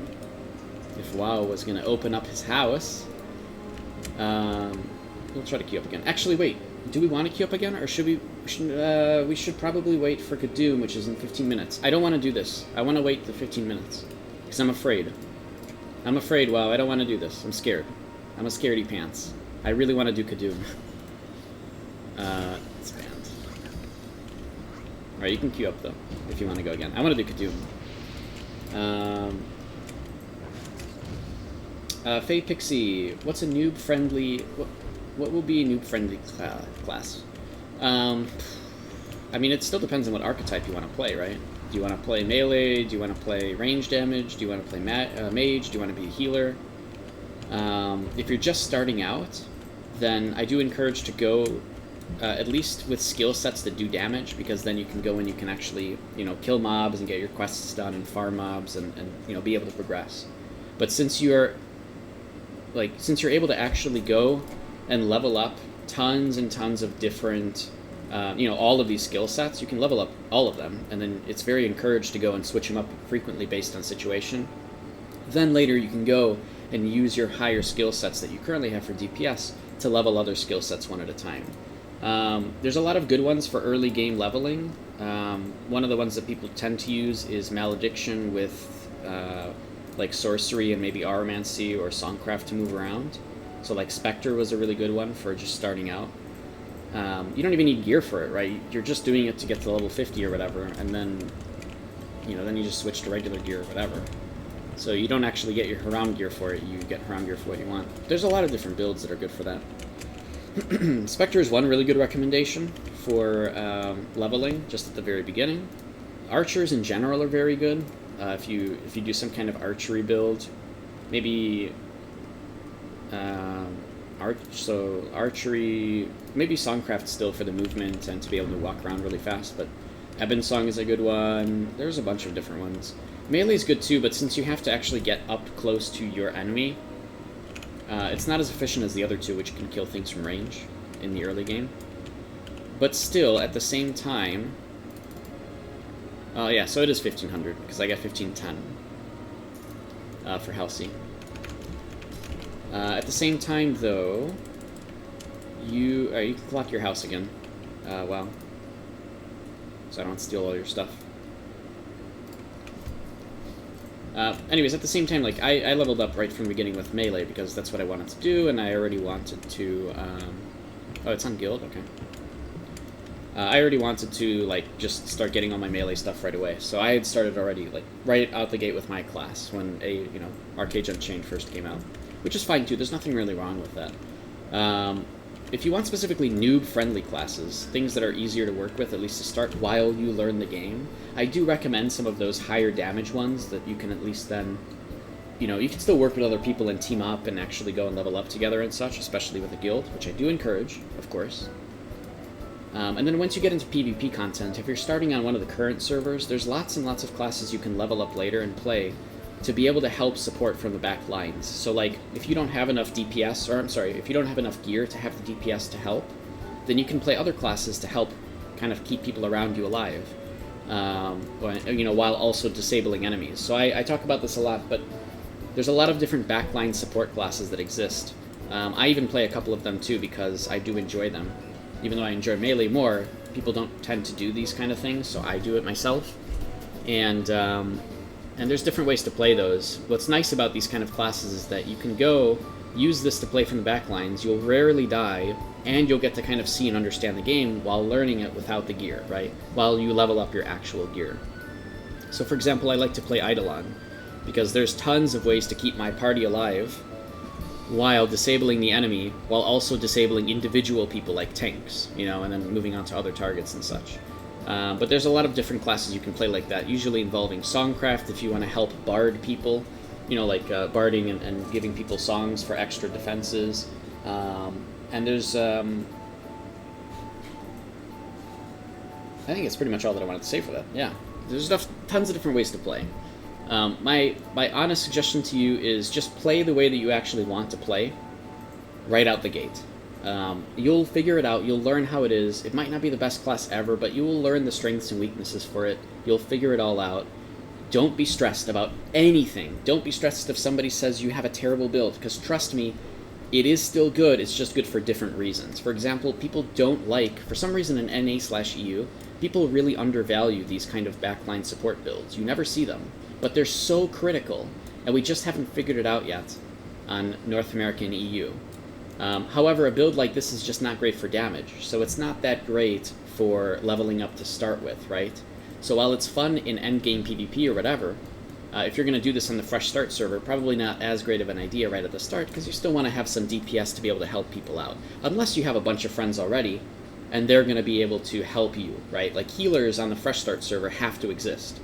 They're not going to be able to DPS as much, at least until they get the ancestral levels. But they have to exist. So they have to find friends, they have to find people to play with, and play with the entire time, because those people are going to be carrying them with damage, while they carry with healing and rezzing, right?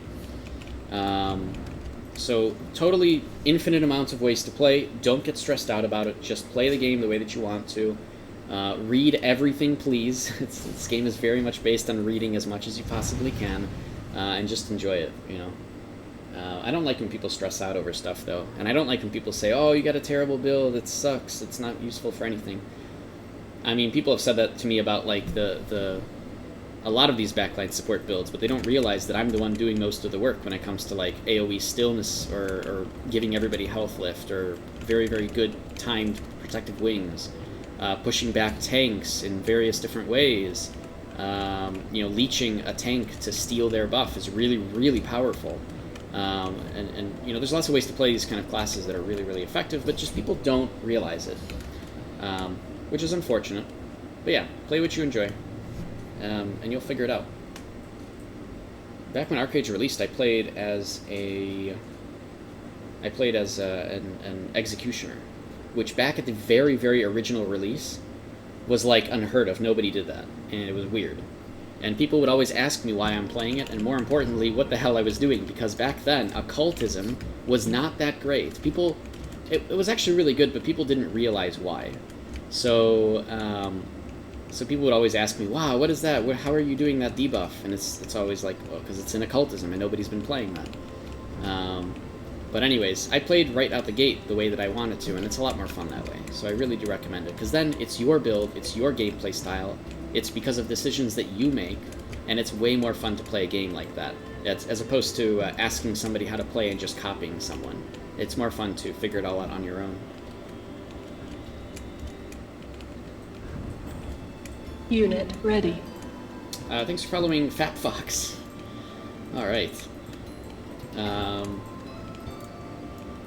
Yeah, exactly that, Codebreaker. I very strongly agree with that. And I try to... I don't know, man. I am really positive about stuff. I think you guys have noticed that.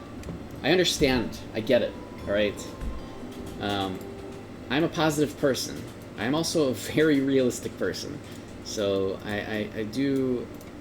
Like, I test everything. I do not believe people that say anything until I see it myself, right? That's just the way that I am. And so, you know, that's why I figured out things like the, you know, actually it wasn't me who figured it out originally, it was somebody else from the Archeage Research and Development team who brought it up originally, that you do more damage when you're on a higher elevation than somebody else. You actually do more damage based on how much higher you are. And we looked into it, did tons of research, and found out this is the easiest test in the universe, and nobody figured it out for 7 years. And even Korea went nuts. Like, we revealed the stuff, and they, like, even on their forums, they were like, how the hell did we not know this? And there were some people that did know it and just didn't want to reveal it, but in general, 95% of the community had no clue. It's because of things like that that, like, you know, there's always an endless amount of things to learn in Archeage, so just take things step by step, and don't stress out about stuff. Don't stress out when people say you need to do this or you need to do that. Just play a freaking video game. Stop worrying too much about stuff. This is an MMO, and if you're not here to play for years, like any MMO, then, you know, that's a completely different kind of gameplay, which people do. But, I don't do that. I play MMOs to play for a very long time, and to make friends, and to chill at some house, and then buy out the house next to him. So, good luck with that, WoW, when you do, hopefully, buy out this house. By the way, what is that? He's got a strawberry cake table in there. Wow. This person is actually active. You don't just get a strawberry cake table. You have to, like, buy it. He's also got a Christmas tree in there. Thanks for following Nova Cloud.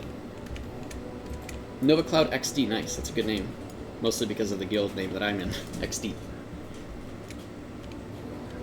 He ain't logged in, so you can't even offer monies. Did you send him a mail? At least. I'm sure you've sent them a mail, right? So next time they log in. Yeah, what did you say in that mail? Hello.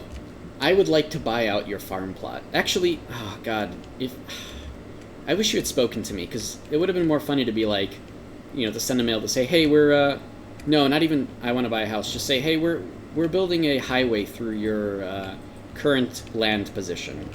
And unfortunately, we need to relocate you. Here's some money. That would have been a lot more interesting, but... Oh well, you missed out. Well... Faye Pixie, you got an account in AAU but never started. They are doing a Fresh Start server the next few weeks, so maybe it is worth waiting for the Fresh Start server, but then you have to pay additionally for that, so keep that in mind too. Plus, the way Fresh Starts tend to go, they're fun for a couple months, and then everybody who went there temporarily leaves the server to go back to their original servers, and then those Fresh Start servers become significantly less populated. So it's kind of risky to start there.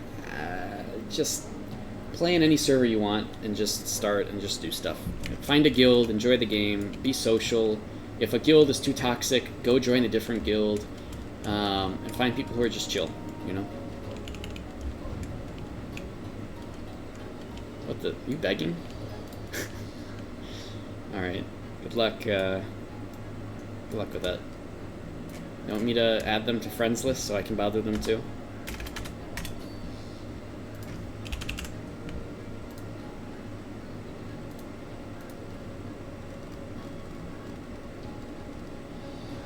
He's only a level 4 dwarf, ancestral level 4. There could be an alt, actually. But they can't be an alt. Look how well decorated this place is. They have a strawberry cake table. Alright, we'll have to see. Oh, so yeah, you still get to choose then. You don't want a Fresh Start server? Okay. I mean, there's... I think the two last servers that came up are still really good. What are they? Runert and Jurgens? Oh god, I'm probably so wrong. Kalen and Jurgens? Kalen and Runert? I don't know. I'm terrible at that. But you can join any server, really, and find enough content and be, you know, perfectly fine. Yeah, 2 houses here would be epic. Wow, I think you can do it. Just gotta somehow buy this person out. Which they might even say no. If you need... Oh, where are we? Dewstone? No, we're in Lilylit. If they're... Yeah, I don't know, because you have to somehow... Like, this is a really pristine spot, right? Because there's no other plots around here. So, I don't know. That's a... Yeah. That's a really tough sell. Hopefully you're able to get it from him. Join Win or Tyrannos? Join Tyrannos. Not that I have anything against Win. I'm on Win right now. But a lot of the people from Win, I think, at least from East, are about to go to the Fresh Start for a couple months. It might actually be a good reason to join Win, because then you can go and do content without being bothered. But in reality, I think every server might be thinking about that. So yeah, you could join any server and be fine generally. Codebreaker says, sometimes choose a guild that will help you not bring drama and stop you from what you're doing. Yeah. Yeah, if you join a guild and it turns out to be more drama than you need, just leave. Don't announce that you're leaving. Don't be like, I'm leaving this guild because you guys are all drama and stuff. Don't do that. Just leave. Don't say anything. Don't burn any bridges, because they might become allies later. And go find a different guild. And if they ask why you left, just say, wasn't interested. Alright? Please. Because so many people make drama by trying to avoid drama. And I don't like that either. I see it all the time, though. I think everybody's generally pretty good. I don't think I've seen many people come by the stream and be like super toxic or anything. That used to happen a lot, but then I would always come up with really powerful arguments and nobody would ever want to fight me on them. So I'm too positive for people. I get it. I totally understand. Oh wait, can we queue? for Kadoom?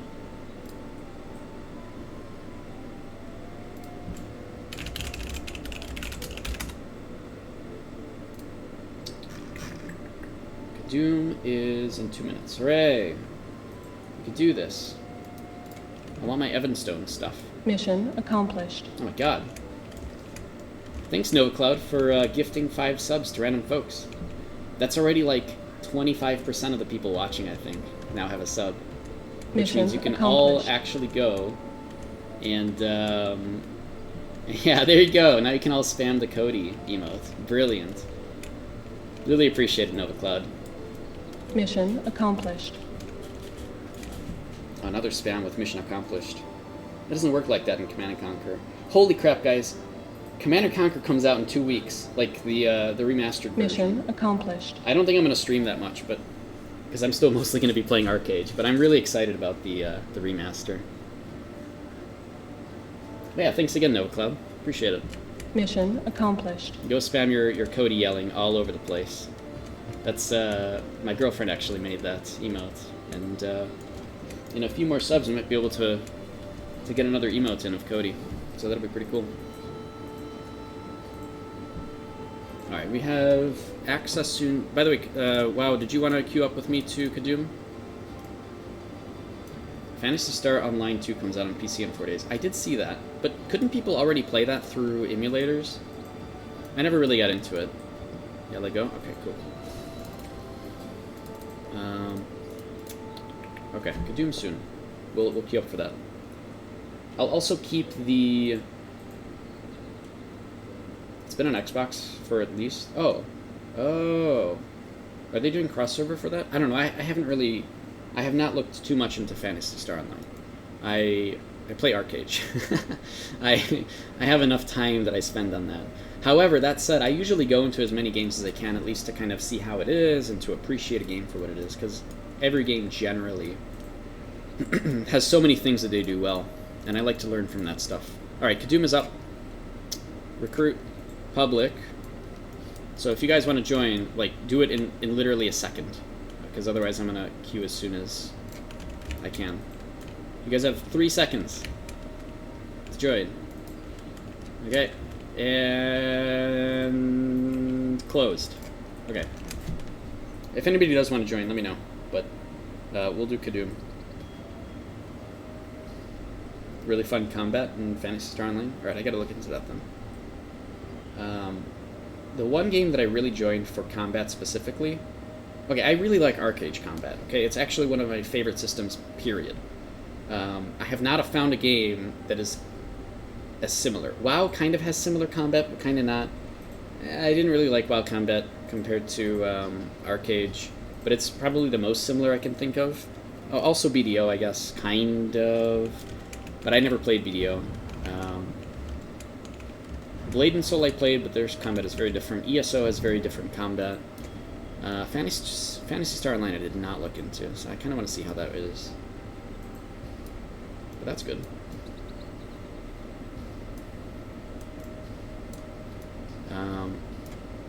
PSO2 is just fun PvE. There's Epic Casino I was addicted to. Dude, I really want us to have a casino in this game, in Archeage. And I know we'll probably never get it. But actually, if you guys didn't know, in Mirage Isle, you can actually fall into the original casino. It's one of the buildings that has no roof, and you can get in there and you can look around. That's pretty much all we can do in our version. In the Korean version, they actually have a casino there where you can gamble. But they didn't do it for NA/EU because of the European strict gambling laws with video games. So they didn't even want to risk it. They said, we're just not going to put that in. Plus, old Legacy Archeage has, you know, the ability to actually buy gold, so to speak, using the Apex, you know, kind of. So they didn't want to get involved in all the legal stuff there, which is a shame because I like casinos in video games like that. Vito's really sad to me. He says, Trichno? Hopefully I'm saying... God, I have terrible with names, I'm sorry. Trichno. It's got an amazing life skills system and combat system, and the rest of the game pretty much sucks. Yeah, I mean, BDO does some stuff really well. It absolutely does. I like the auction house system. They locked it pretty nicely so that people can't abuse it as much, but people will always find ways to abuse it, so that doesn't really stop anybody.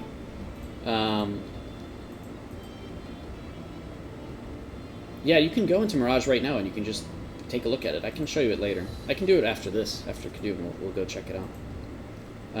Trichno, I was reading when GTA 5 released, the casino update, it was massively redone for the EU because of their gambling laws.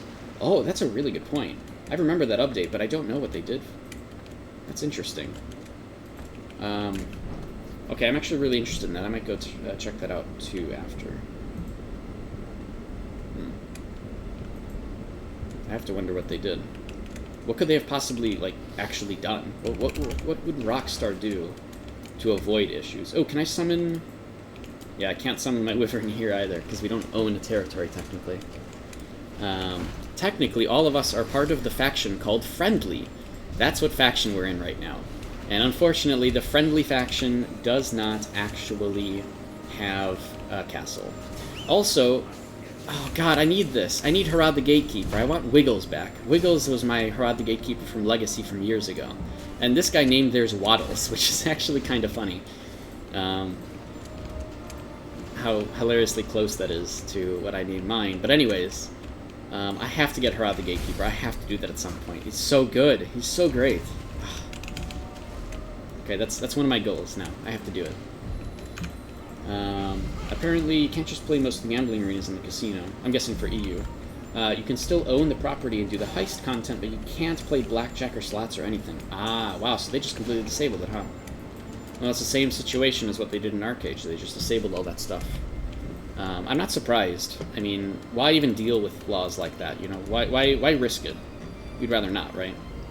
But it is a shame that it means that content is essentially gated by region. Definitely not fun. Never done this before. Oh, it's not that bad, actually. Sorry, somebody said it in game. I don't know why I'm answering it. We just need to make sure there's an actual lead who is telling people what to do. Generally, this goes by pretty quickly. This is still a little laggy, though, while I'm streaming. Maybe I might need to go into optimization mode. If I do it now and get kicked, I think I'll be able to come back. Maybe I'll wait if I die. If I die, then I'll go into optimization mode. Trichno, if you couldn't buy the currency with real money, it would be fine. Yeah, but they don't want to disable that. That's an actual income, you know? They couldn't disable that. Not the way that they want their income there to work, right? To them, it's just easier to disable some content. Again, it's a shame, but it's just kind of how it is. Exactly. Yep. Yeah. Oh wait, is he doing the bubble thing? He is. I don't even know if I see it on the ground. Okay. I need to help with the bark. Let's kill this guy. Okay. Bark. Oh god. And then throw. I think I got him. Oh, he's got 9 stacks still. Nobody's doing this. And I can't do it now that I already threw mine. Oh, man. 7 stacks. Come on, guys. Come on, people. I still got 15 seconds before I can throw mine. And if I do something right now, I'll lose it. 10, 9... Oh, it's fine. All the stacks are gone, and we have to glide away. Glide, glide, glide. Stay 80 meters. Wait until he does his tree vine thing.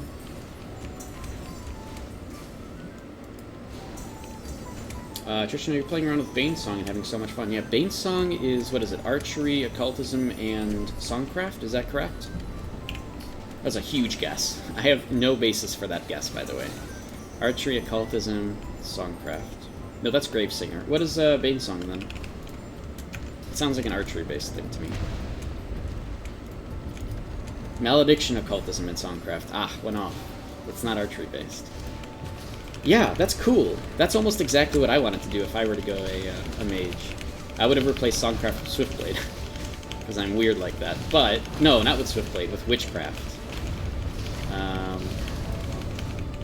But yeah, Songcraft is good, obviously, because you're trying to maximize damage. You know, the consistent damage from Malediction, and you're using that for a lot of stuff. Alright, now I have to float away, because there's all these bombs on the field that I have to escape from.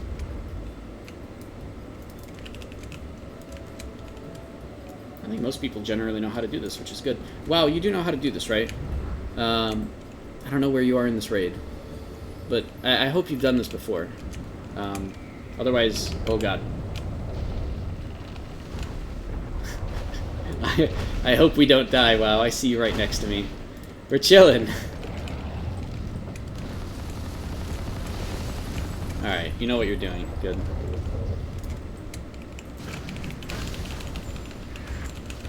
Oh, crap. There.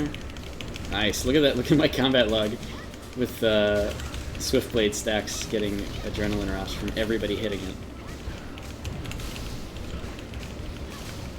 Alright, now he's going to be summoning mobs.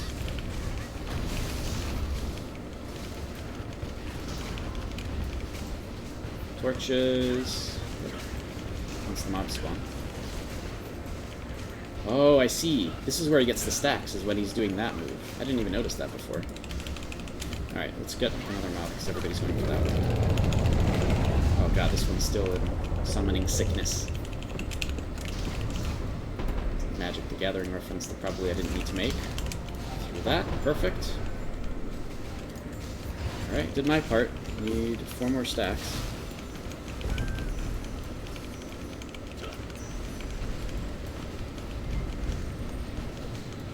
Stacks, 1 more stack, and we're good.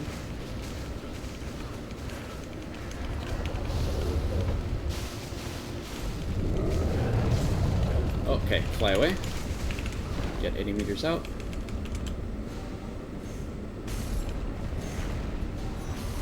Alright. And I think here... Oh, Flappy's still alive. Oh my god. He actually survived that whole time. He's doing fine, my little pet.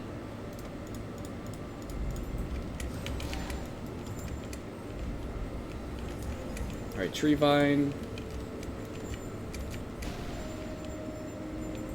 And now we can go back.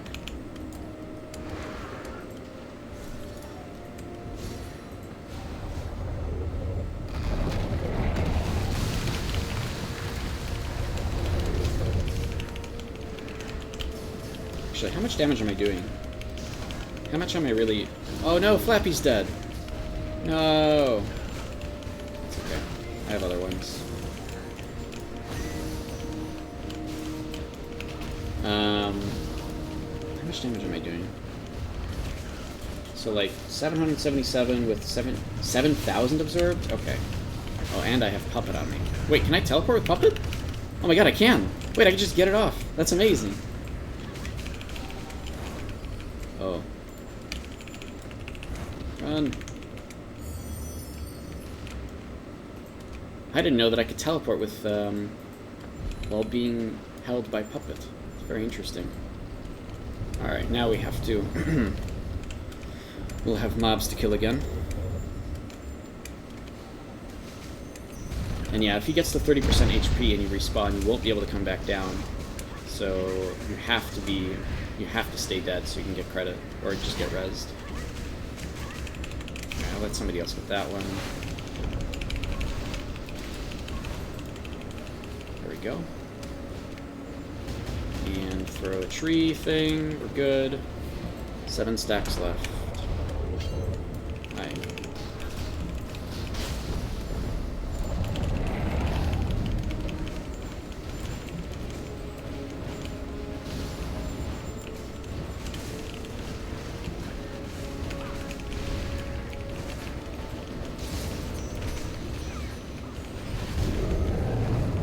Okay, glide.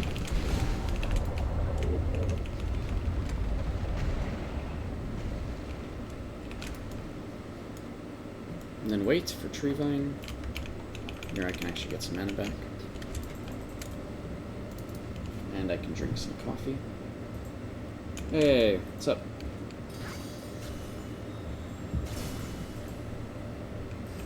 Alright, Tree Vine. And, alright, we should be good. Let's go.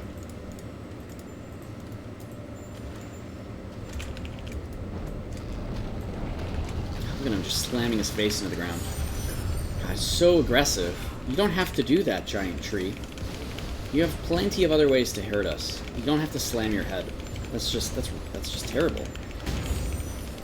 It's terribly unhealthy.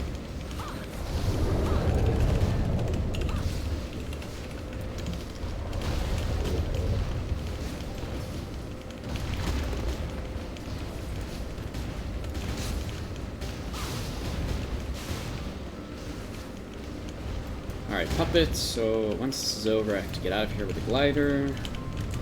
Go with glider, get out. What that happens is it spawns a bunch of bombs. And then what he might do to follow up is the lines in the ground thing. Yes, he's about to do the lines in the ground thing.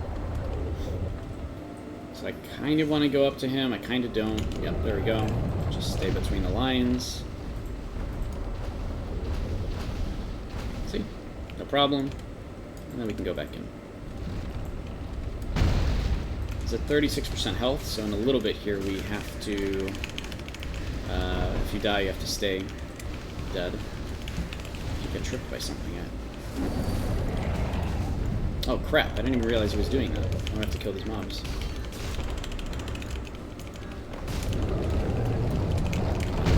Come on, where's the thing?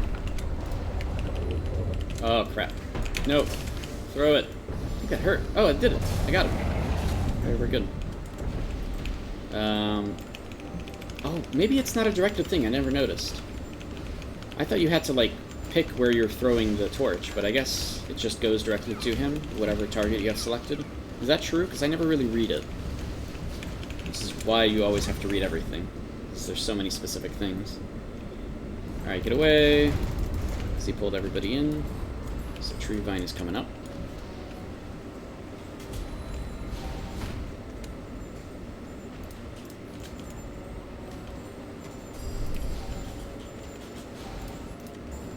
By the way, since we're just kind of chilling and doing this, I'd say it's still a pretty good time to ask any questions you guys might have. Any new returning players, anybody who just generally wants to learn more about any mechanics, this is a really good place to ask your game-related questions. So please do. Please take advantage of my time. I am streaming for that exact purpose, of just answering questions and helping people out. Yeah. Also, he still retained one of those buffs, but that's going away soon, so it should be okay. It's not a big deal. Alright, 31%, so yeah, pretty much no more respawning at this point.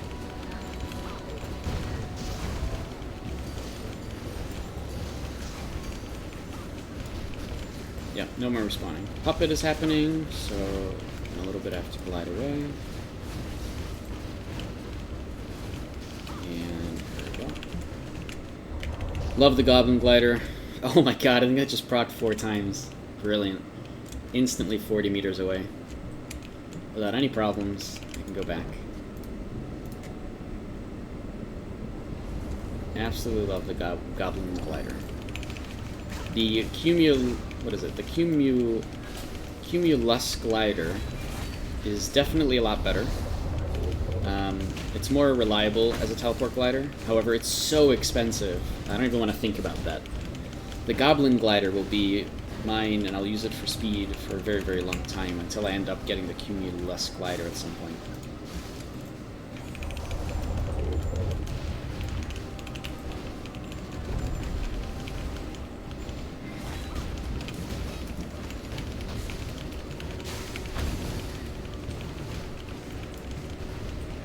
Alright, we good? Is it almost dead? We're good? 21%. This last bit, I think everybody's pretty much staying alive and surviving, so this is pretty good. Here we go, glide away, 80 meters.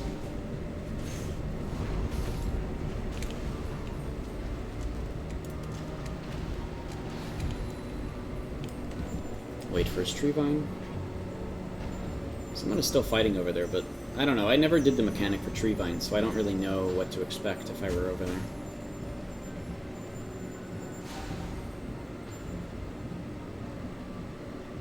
Oh crap, we have to start rezzing people. This could be really bad. There are some people who actually... Can I res this guy? I think somebody else is probably looking at him to res him, because I only have paper reses. But I think we can kill him before the 5 minutes timer's up, so...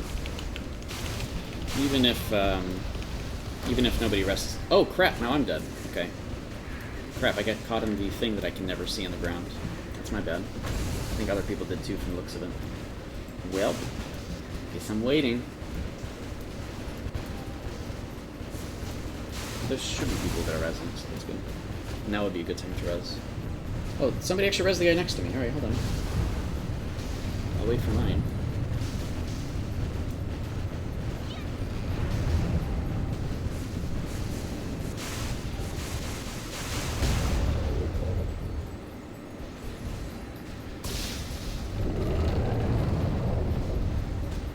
Oh, I see. He did the ground thing?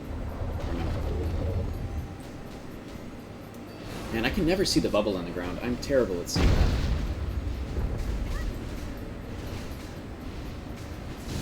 Especially if I'm fighting up in melee range right here.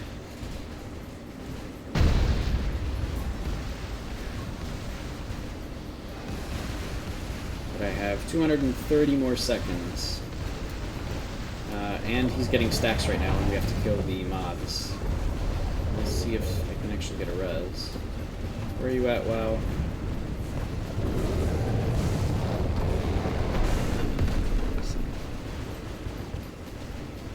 There you are. Oh, but you're in combat. I'm sure all the healers are in combat.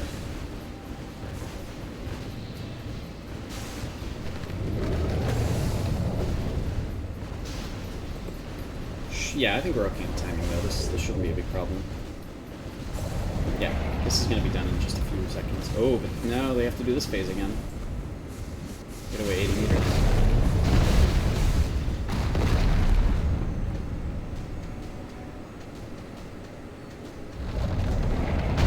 Still should be okay, I think. I don't think I can respawn even after he dies, so wow, just make sure to stick around and help res me or anybody else after this is done.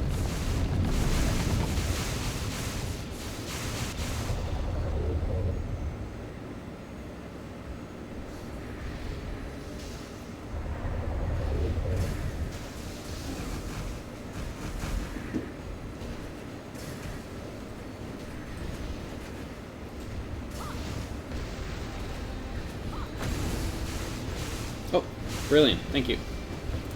You have to do it between phases. I am out of there. Thanks, WoW. You're my hero. 3%. Cursed Seed. And we good. Let's go. Let's take our loot. Does the top actually let you go through it now? Let's see. Yeah, the shield does go away after it ends. Okay. That's not bad then. Technically, you don't need to res people then. They can just run back down. Cool. Awesome.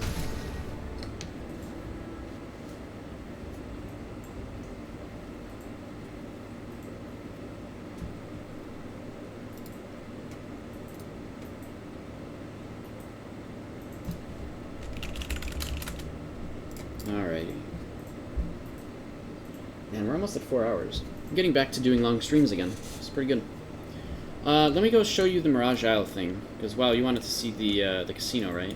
Wait, no, let me steal all your narcissists first. Hold on. 1 second. I'm kidding. I'm not doing that. Get off. I'm just kidding. I'm not gonna do that. Come on. You know me. What did I get for my crate? Hey, we got 4. Nice. Look at me. I got 4 for my little crate. Alright, let's go to... I'm just going to recall back to... Wait, is there a town nearby? No. No, there isn't. Okay, I'm recalling to Marion. I'll see you in Mirage. I'll have none of this walking business. We don't do that around here. What do you mean, yes, follow? Okay, take me. How many do I need to get another gem? I need 8. I think I have 2 in storage, so I just need 2 more. And then I can get another trauma gem. And how much do I need to upgrade them? 15. Oh, man. Whew. Oh, there's a friendly house. Cool. Awesome. What did I used to call these? Friendship House, Friendship Plaza. I used to call these Friendship Plazas for some reason. Because I misread it once and then it just stuck. All right, so yeah, so the casino is actually back here. Hold on. Can I spawn my dude? Spawn my dude. Come on. Let me spawn. Yay! All right. Come over here. I'll show you where the casino is. Wow. Wait, where are you? Here. Party. So this is the casino. It's actually in here. You can actually hover over the doors and it says the Rabbit's Foot Gates, because that's what it's called. But it's closed, and the only way to get in is through the roof. So I'm going to use this glider to be able to get up there. You can use that one. That works too. Wait, where did you go? Did you die? Oh, you're good. Alright, yeah. No, it's all good. You'll just jump up here after. It's not a big deal. Just yeah, use that. We're all good. Alright, and then right in here you can just fall right in. There used to actually be NPCs here too. Like in the last couple of years they seem to have removed them, but there used to be NPCs. As you can imagine, they would do. They put females in the bunny outfit all over the place here. And they also had some actual slot machines that they also removed lately. 6 years to play this game, never seen this before. Yeah, I know, right? You learn something new all the time in Archeage. This has been here forever. And they've only, for whatever reason, removed more stuff out of here over time for our version. The slot machines didn't even do anything. The NPCs, you know, wearing the bunny outfits never did anything. But like all of these, they were here, and they just removed them over time. I don't know why. Gotta go check it out. Is this in Korea? Yeah, it is. It is in Korea. You can go there and you can gamble and stuff. But yeah, so this used to be more interesting, but now it's just an empty room with nothing in it, besides some curtains. And I believe this is actually the god of luck, I think, but I do not remember the name. Yeah, you gamble with gold. Yeah, I don't remember the. Actually, I think they had another currency. They had Bugira's coin. Do you remember Bugira's coin? WoW, that you would get from haunted chests. That's what you actually. I believe what it is. You spend gold to turn them in for Bugira's coins. Oh, maybe Bugira is the god of luck. What am I saying? That's exactly who this is, probably. Anyways, so Bugira coins were used kind of like poker chips, and then you'd use those in the slot machines and stuff and try to get stuff. Something like that. Something like that. Something along those lines. Now, I don't know the specifics, because obviously I don't play in Korea, and I don't know all that stuff, but... yeah, so that's what Bugira's coins were, and they never ended up doing anything in our version. You just get them from haunted chests occasionally, and then sell them to NPCs, or if you were me, you hold on to them forever, hoping that maybe someday they're actually useful. And that's just not a thing. Now, getting out of here is impossible, so... I mean, it's not impossible, but it's really annoying, so I'm just gonna press the button to get out of here. But yeah, so that's the casino that does not exist in our version, because of the EU gambling laws and stuff. Cool. Wait, what's actually back here? Hold on. Secret room. It's nothing. Oh, this is just the entrance. I see. Just all the doors. Okay. Cool. Hilariously, you can still do /roll. So, I mean, technically you can still do arena... Or, I'm sorry, you can still do gambling things. You just have to sandbox it all, right? And roleplay it all. And that's as much as we've got for gambling, is people have to do it themselves. I don't know if that's actually allowed, hilariously. I don't know if you're actually allowed as players to do that under some terms of service thing. So maybe I shouldn't have said that, but... now I'm curious, is it? Would that be allowed? I don't think they'd care. Oh god, all these trial spams. Wow, I may have to actually go to jail. Because I'm tired of all the trial stuff. I already got my 100 trials, I'm done. I don't need to do it anymore. Logging out real fast because you gotta see what it looks like in KR? Okay. Go for it. What was I gonna do? Oh yeah, I'm still here, by the way. If you guys need to ask any questions, if there's anybody who's lurking in the background, you guys have any questions about stuff, please, please, please ask. Alright, Archeage is an extremely complicated game. It really is. There is no such thing as a newbie question, because everything is really complicated. So if you guys have anything you could just, you want to learn more about, if there's some questions you have, if you want a theory craft about a build, this is a really good place to do it. And I think I will keep the stream on, and we'll still talk to you guys for about 10 more minutes, and then I'm going to head off and do other stuff. The stream has been going for a pretty good time. Additionally, I stream completely randomly. I don't have a set schedule. This is because I have other things, I have a lot of different priorities and stuff. And so, because of that, if you do like the stream, go ahead and follow the channel, and you'll know whenever I go live. Unit ready. Additionally, you can find me on Twitter and all these other places. You can talk to me in Discord if people PM me all the time with questions on Discord. Go for it. I have no problem with that. I'm not bothered at all. Invictus. Hold on, I have to spell his name right. No, unrecognized command. Stop it. There we go. That's all my social media links. I primarily point those out because of the fact that I stream completely randomly, so, getting notified somewhere that I'm going live is at least helpful. Thanks for following, a sad panda.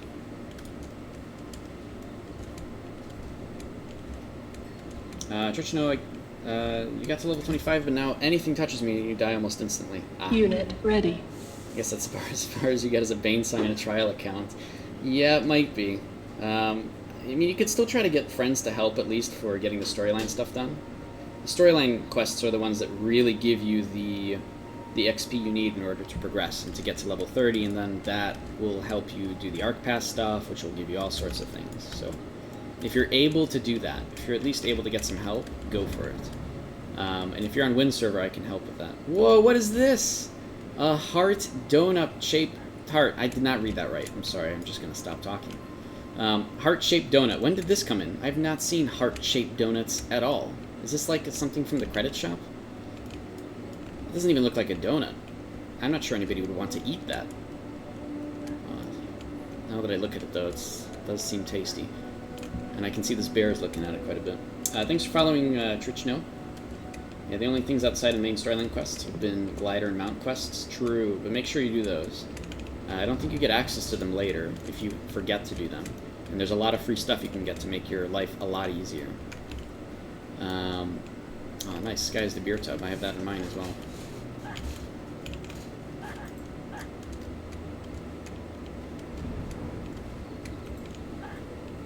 Alright, so, anyways, let me go back to Marion.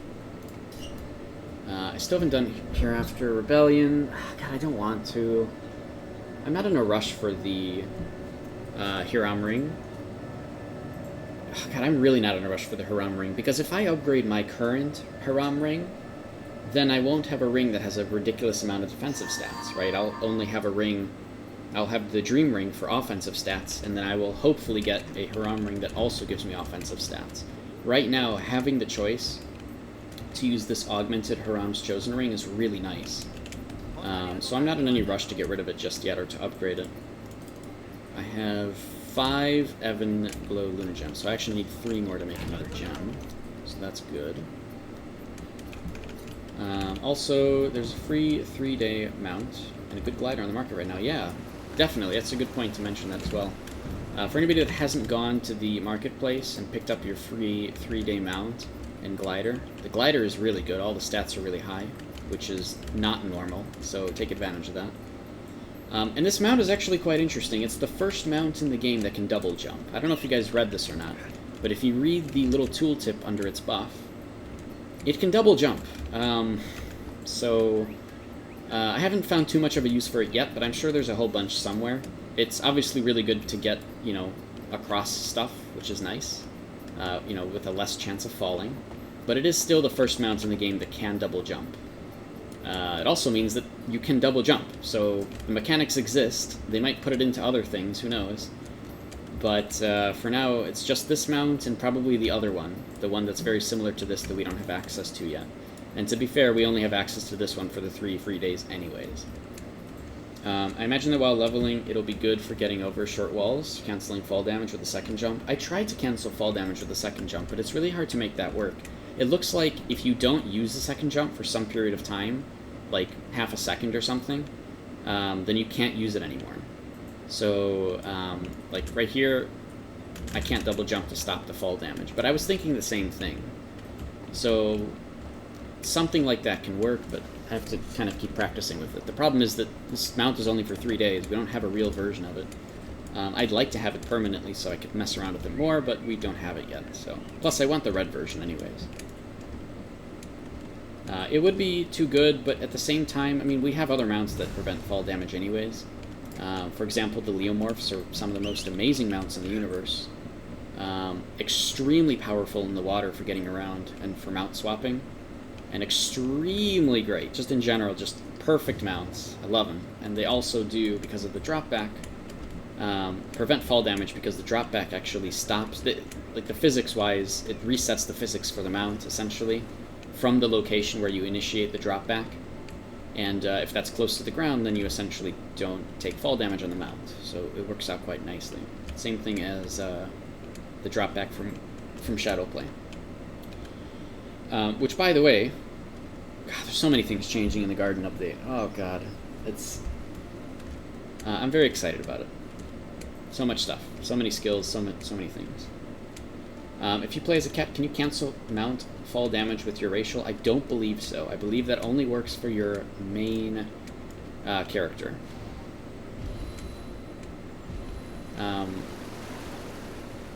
Yeah. Because it's a buff that you have to activate on yourself. Now, I have to say I believe because I'm like 95% sure. The other 5% is, I don't know. I didn't try it, so... but it would make sense that it would only work on your main character. Now, that said, if you are falling from a height, and you have that buff, you don't technically need to be on your mount at all. You could just desummon the mount. So, you know, you don't...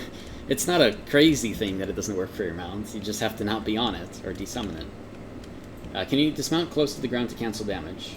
Yeah, you can absolutely dismount in the air. You absolutely can.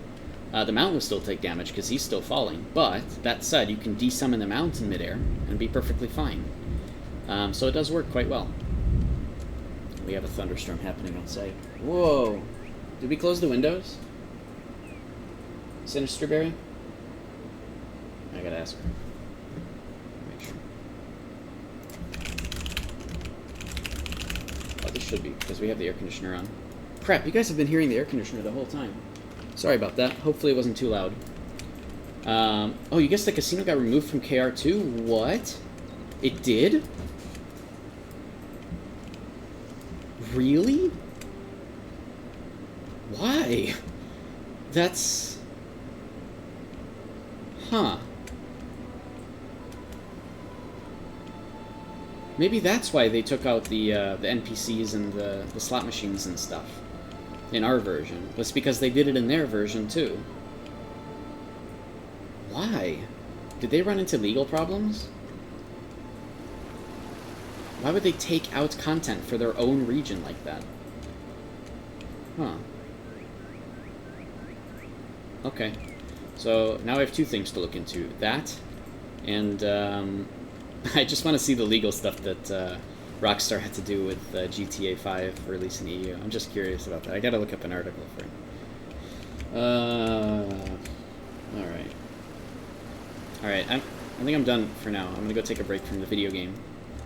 Yeah,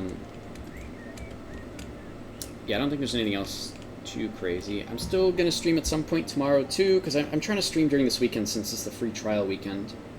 Korea's been implementing a lot of new laws around online interactions and gaming lately, so it's probable that they ran into legal stuff.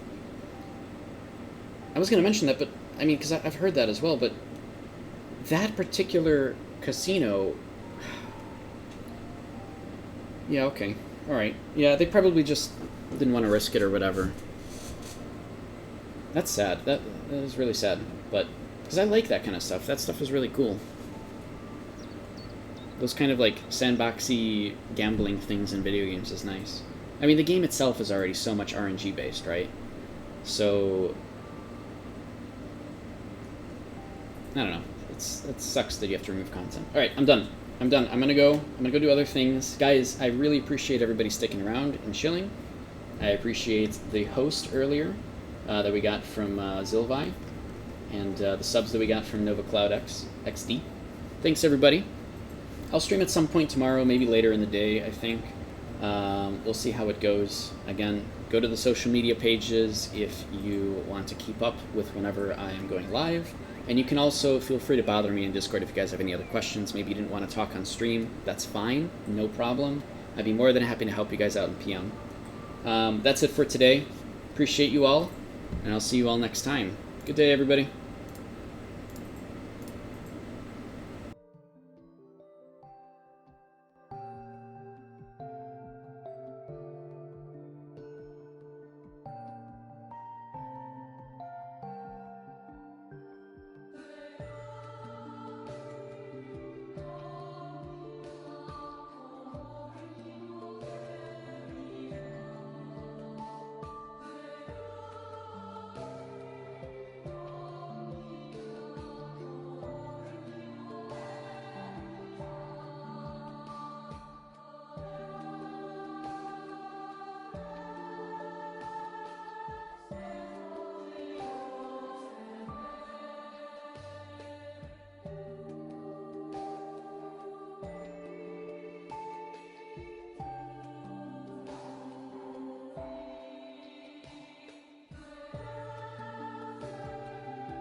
Also, I guess I should host somebody.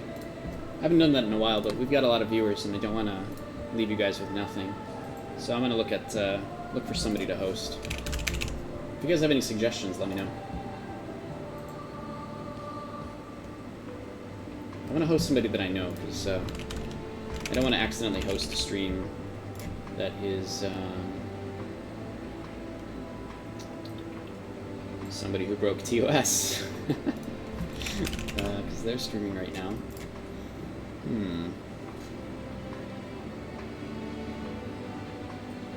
Oh, I know who to host. Alright, have a good one, guys. I'm not even going to just host, I'm going to raid them. Go have fun.